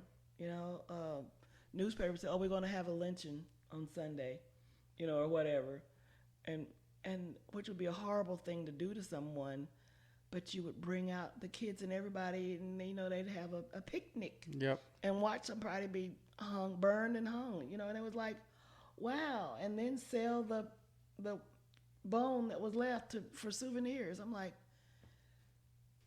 isn't that So cultish. cultish and uncivilized? Now that would be uncivilized. If I want to call something about like the civilized nations, or I would consider that an act of uncivilization or whatever. Pure evil. I mean, but it was like the norm. But sometimes things that's the norm, just not right. No. You know, just not right. Just because it's the norm doesn't make it right. Yeah. And I like a guy gave me a quote. He said, just because it's common doesn't mean it's right. That's right. That's right. Or like the one I told you about that I love now. Just because you can do it doesn't mean it's beneficial. Yep. Right. And that's a cool. That was what I was reading in my Bible study like 3 days ago. I'm in 1 Corinthians, and Paul was just letting loose on this Corinthian church. And I remember at the very end, he says, you know, should I come you in peace or with a rod? Mm-hmm. He was letting them know, like, I'm coming either way. Right. Like, right. this is right. the first letter. Right. Second right. one, I'll be in person. Right. Right. He was like, because I'm the one who started all this stuff, Right. and God has put that under my stewardship. Right. I'm coming. I'm coming. Right. And he told it. He told the truth. He didn't sugarcoat it. You know, if it was wrong, he just said, this is wrong. I don't care what you've been teaching or what you've been doing. It's wrong. Yep. Now you can get with it or get out, but Yep. but we don't have I was gonna say we don't have any pastors that preach like that. But you know, we don't have to have that, because the word is right there in the Bible. Yep. And like I said, I'd be too lazy to pick it up and read it, so I just listen to it, you know, and I'm like, wow, I hear it. It's just amazing. Yep. Just going through that every day, you know, and just, you know, and I love Nikki and Pippa Gumbel's The Bible Through it's just amazing. And so they do a little devotion for the chapters that you're going to have, and then they're connected, and they tie them together, and then you have that, and then they go through. And it's when you're getting that word, it's like, wow. Now I heard this last year, but this year I'm hearing this. Mm-hmm. How did I miss this last year? But I wasn't supposed to have it last year. You weren't ready. I wasn't ready. Mm-mm. I had to hear it again. And so then it resonates with me, and then I can look at how I can apply it. But, you know, God is so good. Even in the midst of all the evil that's rampant on this earth, I can take comfort in knowing that my Heavenly Father created me, loves me. He said he'd never leave nor forsake me. Yeah. And see, I think sometimes we in our mind have decided that wealth means that God is blessing you. The prosperity gospel. Mm-hmm. Well, name it, you can claim it. Name it, you can claim it. And if I have wealth, and even beyond the prosperity gospel, because a lot of people are wealthy, they don't even know God. But No. all of a sudden, if we see them wealthy, we say, "Oh, God has a special blessing on their life." Well, you know, I hate to have to say this, but you know, Satan will give you nice things too. Oh yeah. He'll give you wealth Mm-hmm. to lead you astray, to make Yep. you think you don't need God, and Yep. but at the end, you got that forever torment. But I don't know if I got this from you or somebody else, and let me know if I did. But Satan will use your good gifts against you. Oh yeah. Oh yeah. He ain't gonna use your bad ones. No. He wants you to overuse your good gifts. And this is when I go, and this is what I've thought of too about people who struggle to listen to Holy Spirit. They don't know if it's the Holy Spirit or not. Mm-hmm. And obviously, when you don't have that much knowledge in the scriptures and you're growing, it is hard. It is. But there's 3 categories that help, and I want to see what you thought about these categories. And I got this from, I think, one of the codependency books. I don't know how many I read, like 3 or 4, but one is, if this person you're trying to help or your thing you're trying to do causes bitterness, you're probably going the wrong way. If you're going to help this person or help this organization, if it costs too much of you, you're probably doing the wrong thing. That means your health, like the basic necessities that you need to be able to function well, your sleep, your drinking water, all those things. And the last one is, if you do help this person or this organization, will you stunt their future growth and make their own decisions going forward? Oh, yeah. And so anything you want to add to that, or what are your thoughts on that? I just right now, I'm just kind of thinking about, wow, that's so good. And thinking about, because you can, that second one, I was thinking of kind of like cultish. And then the last one, in even doing good, you can do harm, especially if you start trying to take over. Yep. It becomes more of you and less of the work that you're doing. Yep. And then that can become and I've seen that happen. And a narcissist will want that. Right. He or she will want to do stuff for you, so that way you don't know how to do it, so that way they can continue to control you. And you'll owe them. Yes. Yes, you need me. They love dependency. Yeah. And they'll tell you that you can't do anything without them. And this makes me think about a lady I met years ago in Tupelo at a shelter. And her husband had controlled her through the church. You know, they, I can't remember, they were Christians, but they wore the long dresses, you know, always dresses below your knees. Is it the Seventh-day Adventist people, maybe? Or is it? Might have been, but I don't know. I cannot remember. They have remember. long hair usually? They were wearing a bun or whatever, but long hair and, like I said, long dresses. And he would tell her how stupid she was, and that she didn't have sense, that she needed him, and that she would starve to death without him, you know, and all of this. But, you know, he was like a deacon in the church. He wasn't a pastor, but he was a leader. And they had a business, and she kept the books. So here's a person who was so stupid that she couldn't figure out how to eat, but she could keep the books for this company. But that's what the brainwashing does, right?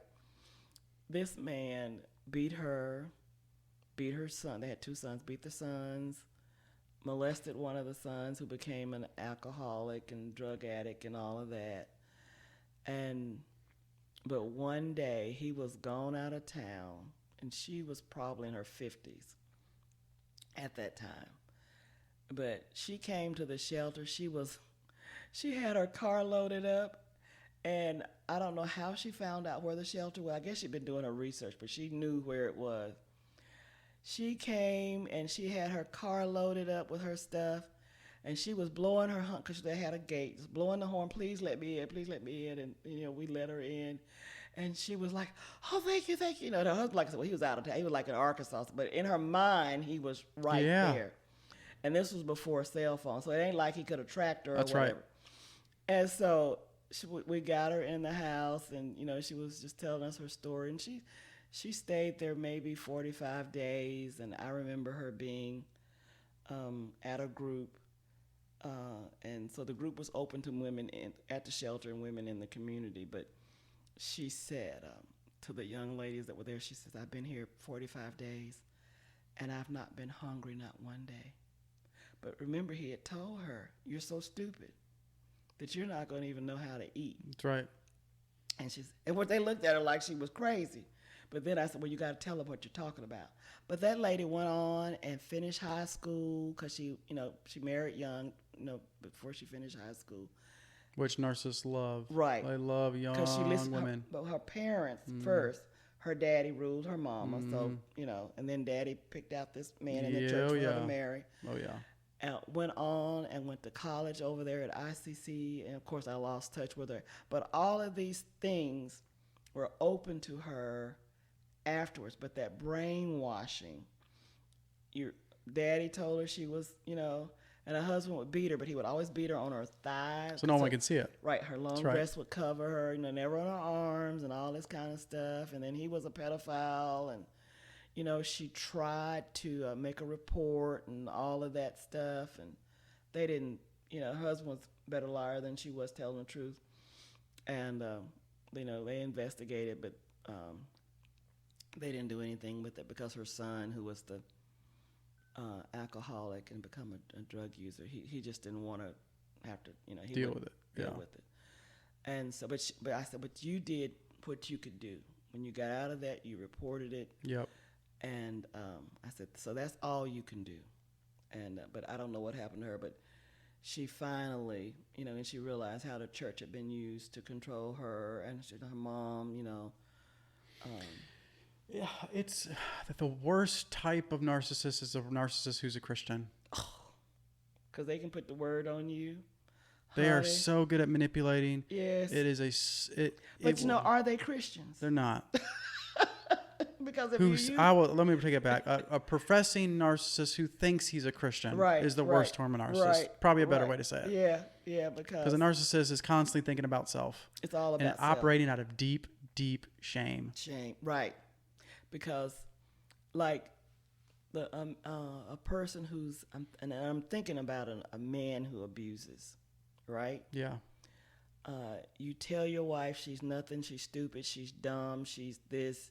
You ought to be glad you're with me because nobody else will have you, blah, blah. The thing, as Robin Norwood says, the thing he fears the most is you leaving him.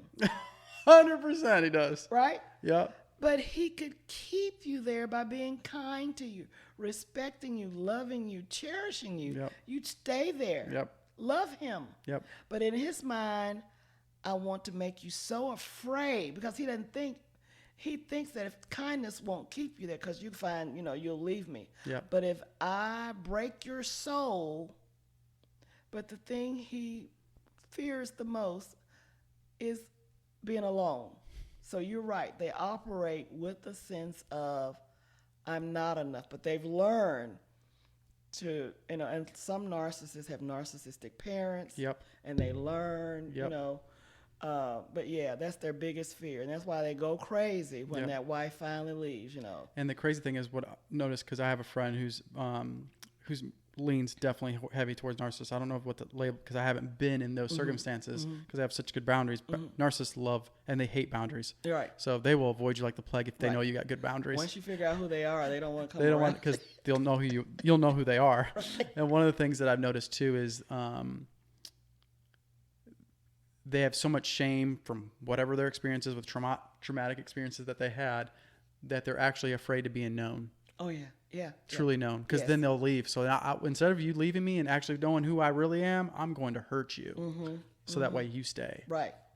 I'm going to hurt you so that you won't be able to leave and continue with the abuse and the mind games and all of that they do. Martha Stout wrote the book, The Sociopath Next Door. Ooh, I haven't read that one. Oh, you must read. She's written two. One is the first one, and then the next one's like getting away from the sociopath or living with the whatever. But it's so good. But of course, she's a scientist, Harvard trained, and she actually says that their brains are wired differently. Whoa. Their brains are wired differently. Because, they put them under the scans and they look at them and things that should be lighting up, not lighting up. It's crazy too. I read another book. It's called Rewiring the Brain, and she's a neuroscientist, and she studied the places where people felt shame versus like happy or joy. Like she wasn't a Christian, but she had these things, and the brain was literally darker, and like you said, showed no light. Right. And it's crazy. Sin is technically dark. Right. And then it's and how. People back in the day use that as saying that's why racism exists. Right. I'm not like, oh my gosh, wait up, you little narcissist, made him maybe manipulate that. Oh my gosh. Yeah. If your skin is dark, and what is it? They say the Mormons believe that that black people were white people who sin. Yep. And man, if I can't say that's a cult, woo, man. And I want to go back to the church thing too. I can't stress this enough too, because I don't want people taking my words out of context. It is a special gift to go to a church to fix a church. Not everyone's called to do that. Right. And so if you feel like, you will know. Right. So if you think, like you said, if there's people in there that are wolves that started the church and you don't have that gift, I wouldn't go there. Yeah. It's just not smart. Right. Yeah. Because then are you getting into, you like pain? Right. I mean, how much pain can you endure? Yeah. Yeah. And some people just not going to receive you. Mm-mm. You know, just like Paul could come and give them, and then some places, you know, even in Revelation, some of these churches, Yep. they just like no matter what, they weren't going to have it. You Yep. know, it was like either hot or cold, but lukewarm. And I consider that playing with Jesus, Man. playing with that lukewarm, like mouth. Because you don't, and then how I see that analogy in the scripture in today and how it operates today is you have the people who don't know Christ are very clear. You know who they are. Right. The hot people, they have nothing but joy. Right. The lukewarm is the Bible Belt. Right. That's us today. That is us today. And that is scary. That is us. You don't know today. It's normal to say that you're a Christian and what church you go to. That is a normal topic to talk about. But it's easy to say you go to, but are you following Jesus? Right. You doing what he did? You know, not what would he do. Just do what he did. You know, and we could, because it's all right there. Yep. You know, love. I wish I could start a therapy of love, just loving. You should do like a group therapy Just once a week or something like that in Las Vegas. That'd be cool. And I'm gonna tell you this, and we're gonna have to go because it's, you know what, we've been talking a long time. It's 12 o'clock, boy. We got one more topic if you're okay with. I'm gonna say this. Okay. Last August I started volunteering at a school, and the school, I would go every Monday and see adolescents. One of their friends had been killed in a tragic. Wasn't an accident. It was a murder where these kids were riding their mini bikes, but somebody decided to put a cable across when they were riding their mini bikes across, and it decapitated one of the children. And so I started volunteering there because they were hurting. You know, just grieve. The teachers were grieving, the kids were grieving, and so my mind was to go maybe 2 or 3 months. But you know, you cannot put a time limit on grief. For one thing, that's another thing we get wrong here. Very important. As Christians, you know, they should be over it, but no. Everyone operates differently. Right, and so I realized this is going to be the whole school year, Debra Moore. You're not going to be able to, you know. And after about 6 months, we didn't talk about the young man so much, but then there were other things. But I wasn't doing therapy with them. I was just loving them. Yep. You know, and they'd be like, "Is Granny coming today?" Because they all call me Granny. Granny coming today? Yes, she's coming. She'll be here by this time. And they would sign up for who was going to come. Yep. And all I did was what they want to share with what was going on, or they had a breakup with a girlfriend or a boyfriend, or they liked somebody and they told my parents. That's right. Or, you know, somebody was bullying them or whatever, you know, just whatever they wanted to talk about. You know, there's no therapeutic model at all. I had a receptive ear. Yep. To where they could come and talk to me about anything, and and it was just loving them, you know, and learning how to hug, take a hug, give a hug, you know. So by the time school was over, I had the school was probably 95% Hispanic. Wow. And by the time school was over, I had all these kids coming, hugging Granny, Abuela, you know, just hugs and, you know, just making plans for the summer and getting through school and, you know, staying out of trouble, you know, making good choices. Just an amazing experience, Yeah. you know. But I'm like, are you going there to work? They thought I was, you know, counseling, doing therapy. No, I'm not doing therapy. You're just doing loving. I'm just loving on kids who need someone to love on them, and you know, and say, you know, like if they weren't doing their work, I'd be like, the counselor would say they're behind. I'd be like, better get your work done. Yeah. When I come back here next week, this better be turned in. And they were like, okay, Granny, I'm gonna have it turned in. Okay, next week I'd have have to write it down. Now, did you turn in your work? Yes, Granny, it's on. And then they could show me on the computer that all that this is stuff. so good. You know, but it was no therapeutic model. It was somebody who connected with them and cared about them, you know. That's all it was. That's the crazy too, is that's what I'm learning in the counseling Mm-hmm. classes. And one of the things they believe that the secular world's going in the wrong direction is they're being too professional, Mm-hmm. Mm-hmm. where it becomes like emotionless. Mm-hmm. Mm-hmm. And so it's like counseling is a relationship. Right. You need to know your client. You Mm-hmm. need to, if you feel uncomfortable with your client, Mm-hmm. whatever struggles you have, whether if it's a drug addiction you struggle with, maybe you should not counsel those Right. people. Or if Right. you have a sex addiction, maybe you Right. should, Right. maybe you should not. Right. Like you got to know your boundaries with Right.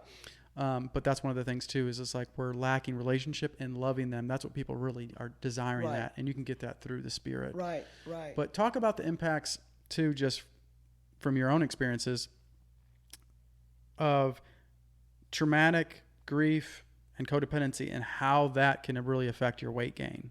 Oh yeah, yeah. So trauma, food becomes a drug. You cannot be mad and full. You know, I like that. Yeah, you cannot be pissed off at somebody. You can. I'm telling you, it's like this. Somebody can dent your car up, right back into your car and drive away, and you're mad as hell. You go 2 doors down to the buffet and eat 2 big plates of food. You may be still upset that they dented your car, You feel good. but you're not mad anymore. So it's a drug, and you learn to use food instead of pain pills or fentanyl or whatever people taking. You learn to use food, right? And so somewhere along the line with your trauma response, you realize, oh, I don't have to feel this pain. I'll eat. You know, I'm sad, I'll eat. I'm happy, I'll eat too. But some people don't realize what's pulling them to eat is trauma, pain, whatever's going through your head, the rejection. But the problem with that is when you get in that cycle, and I was in that cycle big time,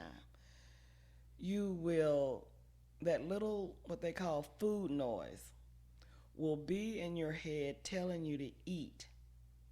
Like you're worried about your finances, you don't know how you're gonna make your mortgage, so there's a McDonald's and you're like, well, the world's going to hell, I'm not gonna be, you may as well go and eat and feel better. But that same voice that tells you to go and eat, that afterwards when you're driving home and say, see, that money you put on McDonald's, you could have at least had it towards your mortgage. So the same thing that tells you will then condemn you, which is nobody but Satan. Really. And so, but it's really prevalent with the trauma, and then also with grief. And not only do we grieve a loss of a person, we also can get hung up in grieving what could have been. Right? Yeah. I dropped out of school. I didn't go to college. Or I had a great job working at Toyota and I messed it up and I can't go back there, and I had all this money and wife was happy, blah, blah, blah, blah, blah, but I took off because I wanted to go on a fishing trip and I got fired. So it's like being stuck in the past. Yeah. But see, it's like that voice, again, which I just call Satan. Yeah. It's telling you, boy, you really messed up. Yeah. You messed up, you did this, and da-da-da-da-da, and da-da-da. So we can grieve not only the loss of a relationship or the death of a person, whatever, we can grieve what could have been, what we could have, because of our poor judgments, and we all do them, we all mess up, but there's no grace for us. So sometimes the things that we grieve, we don't give ourselves grace to forgive ourselves. That's crazy you say that, because I literally would just listen to another counselor doing like a podcast and was like, that was one of the homework assignments she gives her clients is, are you showing the same grace to yourself that God has shown you? And most of the time we do not. We do not. We don't give grace to ourselves. You know, and especially with food. I've had a love-hate relationship with food since my childhood, and but now I'm learning, if I want to eat something, I eat it. Yeah. All right, and I enjoy it. Like, hopefully before I leave here, I will get to Taylor Grocery and have me some catfish. Heck yeah. And I'm going to enjoy it. there would have been a time I would have went and had my catfish, but then I would have beat myself up for having. Oh, catfish. gotcha. Just constantly operating on shame. Why, yes. All right, you're overweight. You're gonna always be overweight. But like my daughter Kiki said, Mommy, you still could be skinny and dead. Skinny people die all the time because she works at the hospital. That's right. I see skinny people die all the time. All the time. There's called what I call skinny fat. Yes. So she says, skinny people, she says, enjoy life. If you want to have whatever. And what's crazy is as soon as you start enjoying those foods, that's when you actually start losing weight. Right. And every time, I don't know how that works, but that's true. I can deny myself food and the scale will not move. That's right. I go out and say, and I have a little thing where I chart my weight every day. And I'll put on there, I have an E for exercise and a OA for I overate. Now, I don't know why I do that to myself, but I do. Yeah. But what I've learned is when I overeat, the next day I've lost 2 or 3 pounds. Yeah. How did that happen? Yep. I don't understand that, but I have a thing for exercising now. I like to exercise every day. Yeah. But the lady I work with, the one that's the bodybuilder, she said 5 days is enough. Yeah. And she said, you need to give yourself 2 days to rest. Yeah. Your body needs to heal. Yeah. And so it's almost like I have this compulsion to keep it because I enjoy it. Yeah. It's the endorphins that I didn't even realize. You kind of replaced it with something like the Right. red or green pill, like Right, you're talking right, about. right, What button right. you go and click? Like they're both. Food's good, Food is works good, out good, right. but are you going to pick now? You Right. can get this endorphin rush instead of being full. Right. And so I enjoy going to the gym. I may go for 2 or 3 hours. Yeah. Sometimes twice a day. I just like, okay, I didn't really complete my workout, so there's something else I want to do. Right. Or I will go and I will like go in the gym, do my weight training, and that evening I get a little anxious. I just like, I want to go walking, And walking is where I listen to my Bible tapes, and then That's all really good remedies to balance out the Yeah. things you feel, because it's not if you will feel anxious. When you feel anxious, you got to have something. Yeah. And so I go walking and I walk around and I'll start out with I'm gonna walk a mile, and then it's 2 miles, and then it's 3 miles. And then I'm like, well, I may as well do 4 miles, And then I'll come back in. I'm exhausted, but I feel good because I've enjoyed it. I actually enjoy it. So exercise now for me is not something that I have to do. It's something I get to do. Yeah. Ooh, I like that. And so That's a good switch. Yeah, I just love it. Because you look at that, then you look at it as gratitude instead of something that's like a whip. Right, like, right. Yeah. Now tell people like the heaviest you've been, and then the healthiest weight. What was that? So you were at 340? I was at 340. That's when I was here at Ole Miss. I was in school working. Because that's when you came to me with a cane, right? Was that then or no, not? when I actually came to you, I was like about 220. 220? Mm-hmm. And then the lowest I've ever been is 141, but I was sick. Yeah. So I realized where I am right now is a healthy weight for me. And I remember Dr. Byers telling me that because, when I was in, like right now, I haven't weighed since I've been here. I was 161 when I got here. Which is good, yeah. And I would be like in the 180s, 170s. He said, well, that might be okay for you. And that was great that he could say that, rather than, you need to lose by this scale, by this BMI, you need to lose another 40 pounds. And he was like, this seems to be where you. I think you look great at the weight you're at too. But what I'm really working on now, though, my goal is to build muscle weight. Yeah, you do that. That's huge. I've always wanted to have muscles. And the only way to build muscle, and this, especially working with a girl and the bodybuilder, is you have to lift weights. Right. And you got to lift heavy. Lift heavy. There's no way around it. And eat protein. Yep. Gotta eat. And I love meat. Yep. Well, now I've decided I can't eat all this meat. I thought I loved meat, but it's a lot of meat for protein. That's a lot of meat for 150 grams of protein. A lot of, because just so the audience knows, it's 0.7 to 1 times your goal body weight. Right. So let's just go with Debra. That means she has to hit 160 grams of protein a day. Right. That's really hard to do Yeah. for. So I'm like, oh, I'm tired of meat. Yeah. But so now I do protein. I like muscle milk powder. Yep. And so I've learned to mix that up and drink that. There's and, creative ways you can do it to get it in there. to get it You in want there. majority of your protein to come from meat, but Right. don't think all of it has to come from Right. meat. That's and then some miserable. vegetables have protein, Yep. so I'm learning that. But yeah, I really like I want to build more muscle because I have the loose skin. Yeah. And so I want to build more muscle and just get that because I've always, I mean, even in my 20s, Yeah. I've admired women who lift weights. Yep. You know, and had, you know, that physique. And so I'm just like, okay, well, I'm 66. If I don't get on it now, you know, time's running out. I don't have as many years ahead of me as I have behind me. So I really enjoy the weightlifting and, you know, using the Smith machines and things like that. Good. Now, what you did for me, and I don't know whether I called you or text you or you text me. Didn't you just show up to the gym? No, when I went to the gym, I just showed up. But when I had the cane, that was last year. Oh, yeah. Last year, when I told you I was going to have knee replacement surgery, Mm-hmm. and I was walking with the cane, and it was awful. You know, because when I left here, I was in pretty good shape. Yeah. About the size I am now. I think Yeah. I weighed in the 170s. But then with the pandemic and not getting out and cooking all the time, because, you know, I love to cook. Yeah. And so I just put on the weight. So I got back up to 235. Mm-hmm. But getting back to 235, my knees have been bad for years, right? I mean, even when I was young, I had, Yeah. because I was dancing in the club all the time. You know? Yeah. But you know, the knee pain was just tremendous.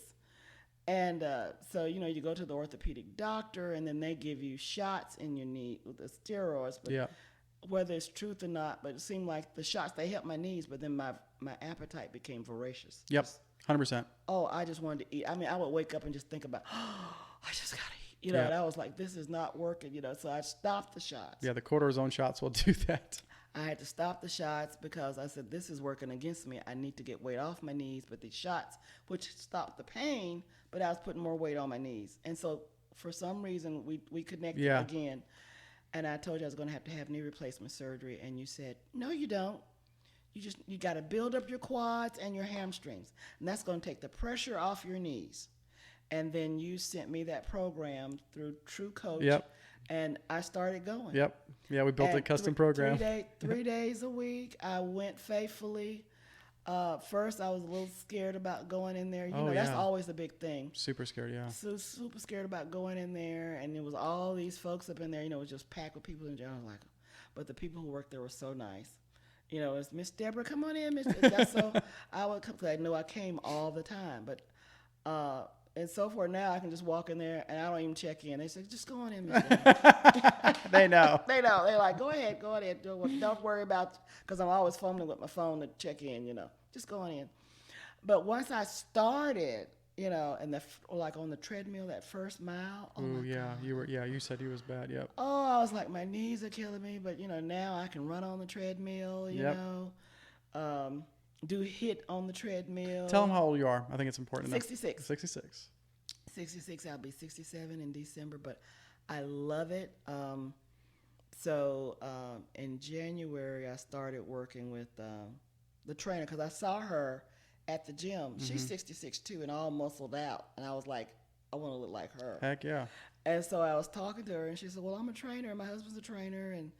And you know, and they walk through like Adonises, you know, just, and everybody's like, okay, but they're old. And so they're really geared towards working with older people. Yeah. Most of their clientele are in their 50s and 60s. Man, that's awesome. And 70s. And so their thing is kingdom fitness, and they're saying your body is a temple. That's right. And it's not too late to make your body a temple of the Lord. Nope. You know, and so so they got me on this thing, and so in September there's a bodybuilding competition in Vegas, and she wants me to participate. And I'm like, girl, she says, nope. She said, not that one. She said, there's one called, an area called Quest, for someone who's on their journey. And you tell your story about where you were That's to where so good. you are. And she said, that's what I want you to, because they're just amazed at how hard I work out. But see, you and I, because remember, and I did 5,000. No, On the rower, yeah. I actually did 6,000. 6,000 meters. So I was like, okay, I'm gonna do 5,000. No, I'm gonna do 6,000. And if I'd had time, I could have done 7,000. Yeah. But I didn't get. But I took a picture of it. So, but that was always the big thing. Like, okay, 2,500. And the time you said 5,000, like I can't. Oh, no. But I did. You did. And so, but I love exercising. It does. It makes me feel good. I know my body feels better. And no knee surgery. And no knee surgery. My husband and I went hiking up Mount Charleston on a trail, and something that we would not have been able to do. Of course, we take our hiking poles. My husband's like, we don't need. I said, this is uneven ground. We don't want to fall off the side of a mountain. That's right. That's so smart that you did that. We need hiking. That's right. I bought us hiking shoes. That's so good. I'm so glad those hiking poles I would use them when it's super rocky. Yes. Like when you're going up steep incline. Right. It's just smart to have them. Yeah, right. So we got our hiking shoes, matching hiking shoes, hiking poles, and up we went. And so it's just great. We love it. So awesome. We love it. So, I love it. But yeah, food becomes a drug for our pain. Yeah. And when I look at people who are morbidly obese, like I was, which I'm now overweight, so I've gone from morbidly obese to overweight. And if I get on into normal, that's fine. I'm not far from it. It's right. On the scale, but I realize that BMI thing ain't all. It's not meant for everybody. No, I'm overweight on it. And you're full of muscle. Yep. And so I'm just gonna keep on working out. I enjoy it. I enjoy listening to the word as I work out. And I've met so many good people in the gym. And then I tell everybody about, I was on a cane. And what's crazy too, I think this is my experience with coaching, and it goes back to what you said. It's like people have to be willing to change. This is not just in relationships with friendships. This is not just in marriage. This is also in coaching client relationship. If a client has it in their mind they're going to have surgery, they're not going to listen to anything you say. They already have their mind on surgery, even though they have never tried any natural remedies. Right. And I tell people, I said, before you go get the surgery, build your quads, get with somebody, build your quad, build your hamstring and your glutes. And I said remember that first thing you had me doing was that leg press. Yep. And when I started, I could only do 10 pounds. Yep. That was it. 10 pounds I could press with these knees. Yep. I will go up to 110 pounds now. Yep. My trainer doesn't like for me to go that far, but I do it just to make sure I can do it when they're not looking. And so, but normally they like me at about 85 pounds. I can get a good workout, 4 reps, 12 to 15 each. Good. So I'm actually, building that up. And then with the arm strength now, I'm building that up. And so 35 pounds is for biceps and triceps. But every now and then when she's not looking, I'm at 42, she said, we're going to get there. You don't have to do it all at one time. It's coming. Just take it. But I just love it. So the fact that I can do, I do. It is my drug of choice. Yep. Is going to that gym and working out and walking in the neighborhood, really nice neighborhood. So sometimes I'm walking. I'll leave the house. It's like about 7:30. When I get back, it's dark. My daughter brought me a little flashing vest to put on. Good. So I put my little flashing vest on and off I go. But it's so relaxing. That is so good that you do that. And so those are things I would not have been able to do without retirement. Because when I was committed to the university, that was your it. job. Yeah, that was my job, and I love working with the kids. Because when I was working out, you remember I was coming in at 4:30. Yep. First, and then you were like, you don't have to come at 4:30. We'll just do. And you made it around my time. And so you worked around my schedule, and because I was like, if I have to be in here at 4:30, I'm coming at 4:30. But I had to but once I set my mind to something, Yep. and Brady had us running around. Yep. And what was that thing when you go on that long Murphs? Yep. Yep. Yep. Oh God! And I don't even try to do burpees. Yeah, good. No, like no. Been there, done that. But you taught me how to do push-ups. Yep. And an incline. Yep. And that's what I do. 100%. I don't have to be on the floor. I can lean on my counter in my bathroom and get. Yep. And just keep on. So I'm on my counter leaning. First I started against the wall. So now I'm against the counter. That's so good. And so then the next place will be against the bathtub, which is even further. Till eventually I'll get to the floor, but I don't have to rush about it. Yep. So, but I'm building, and I love it. All right. In closing, because I know me and you got to go. We got to talk a lot. Look here, I gotta go pee. I told you I took a fluid pill. Boy. Last thing to close on. Last thing to close on is what you've seen, mentored a lot of students. You've seen a lot of people go. You have kids who went through marriage. You've seen time going. People who didn't take your advice. People who did take your advice. What are some of the couple pieces of advice would you give just somebody who is going to be married? What are some of the things I didn't even take my own advice. Yeah. So I'm a better wife now than I was 20 years ago. And so sometimes it's knowing what you want in a relationship. If you go into a marriage looking for someone to take care of you, and it's all about, whether it's the male or the female, you're in trouble. Or you only think about your needs, or if you have this person as an extension of yourself, of who you want to be seen as, without looking at this person as their own unique individual. Yeah. Or if you go in a relationship going to fix somebody, that's a problem. Well, they got all these red flags, but I'm going to fix them. Yeah. Well, people can be fixed, but they gotta want to fix That's themselves. right. You got to see a pattern that they want to do on their own. They want to do. They can, because some people don't realize that they need fixing until somebody say, "Wait, this is a little off." Yeah. And then if they can say, "You know what?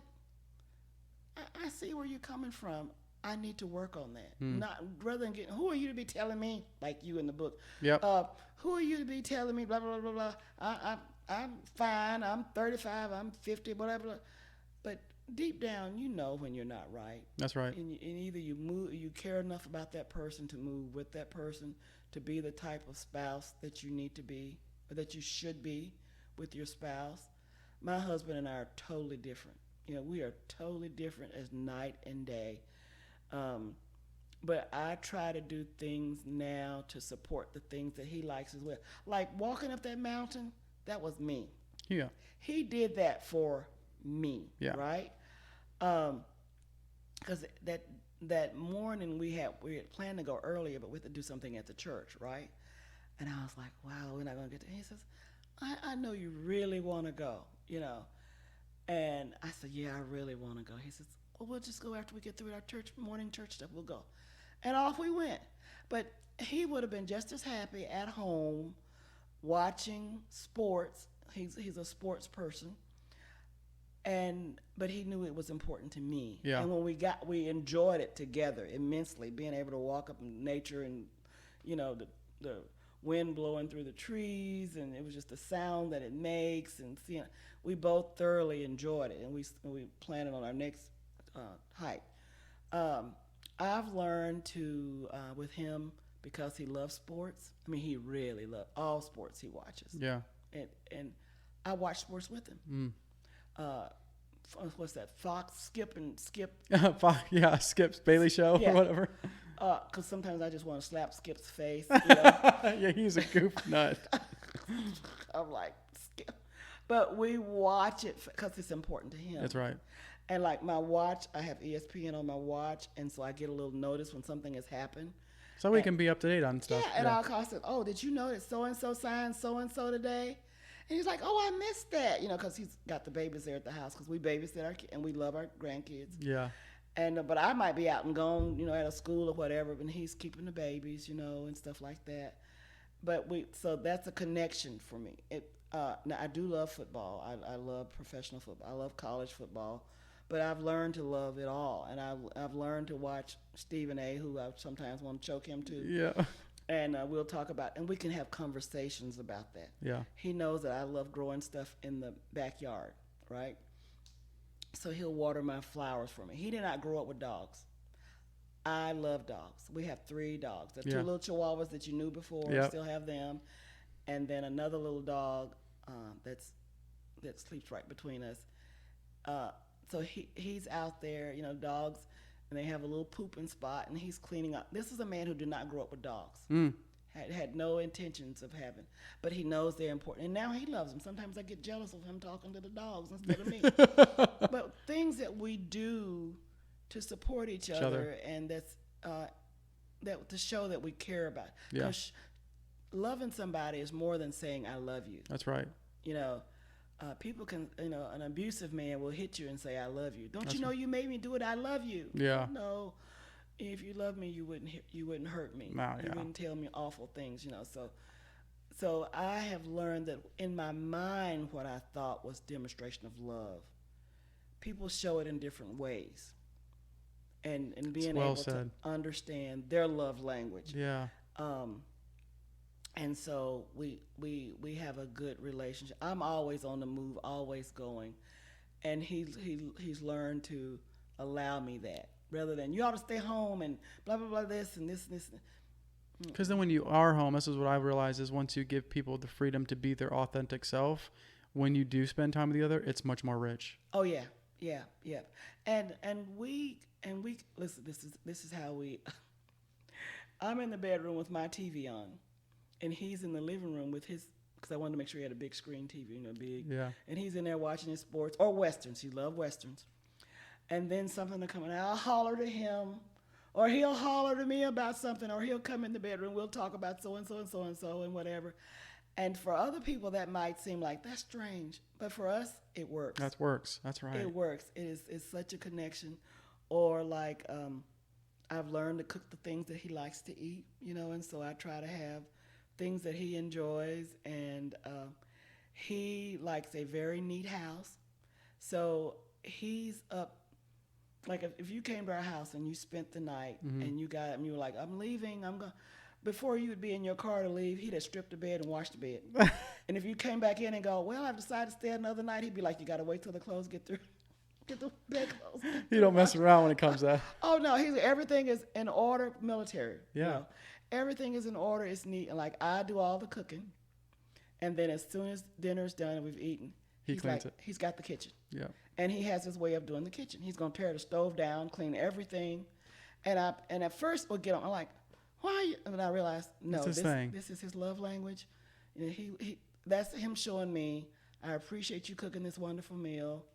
I've got the kitchen, you know. And I don't care if I have 25 people I feed.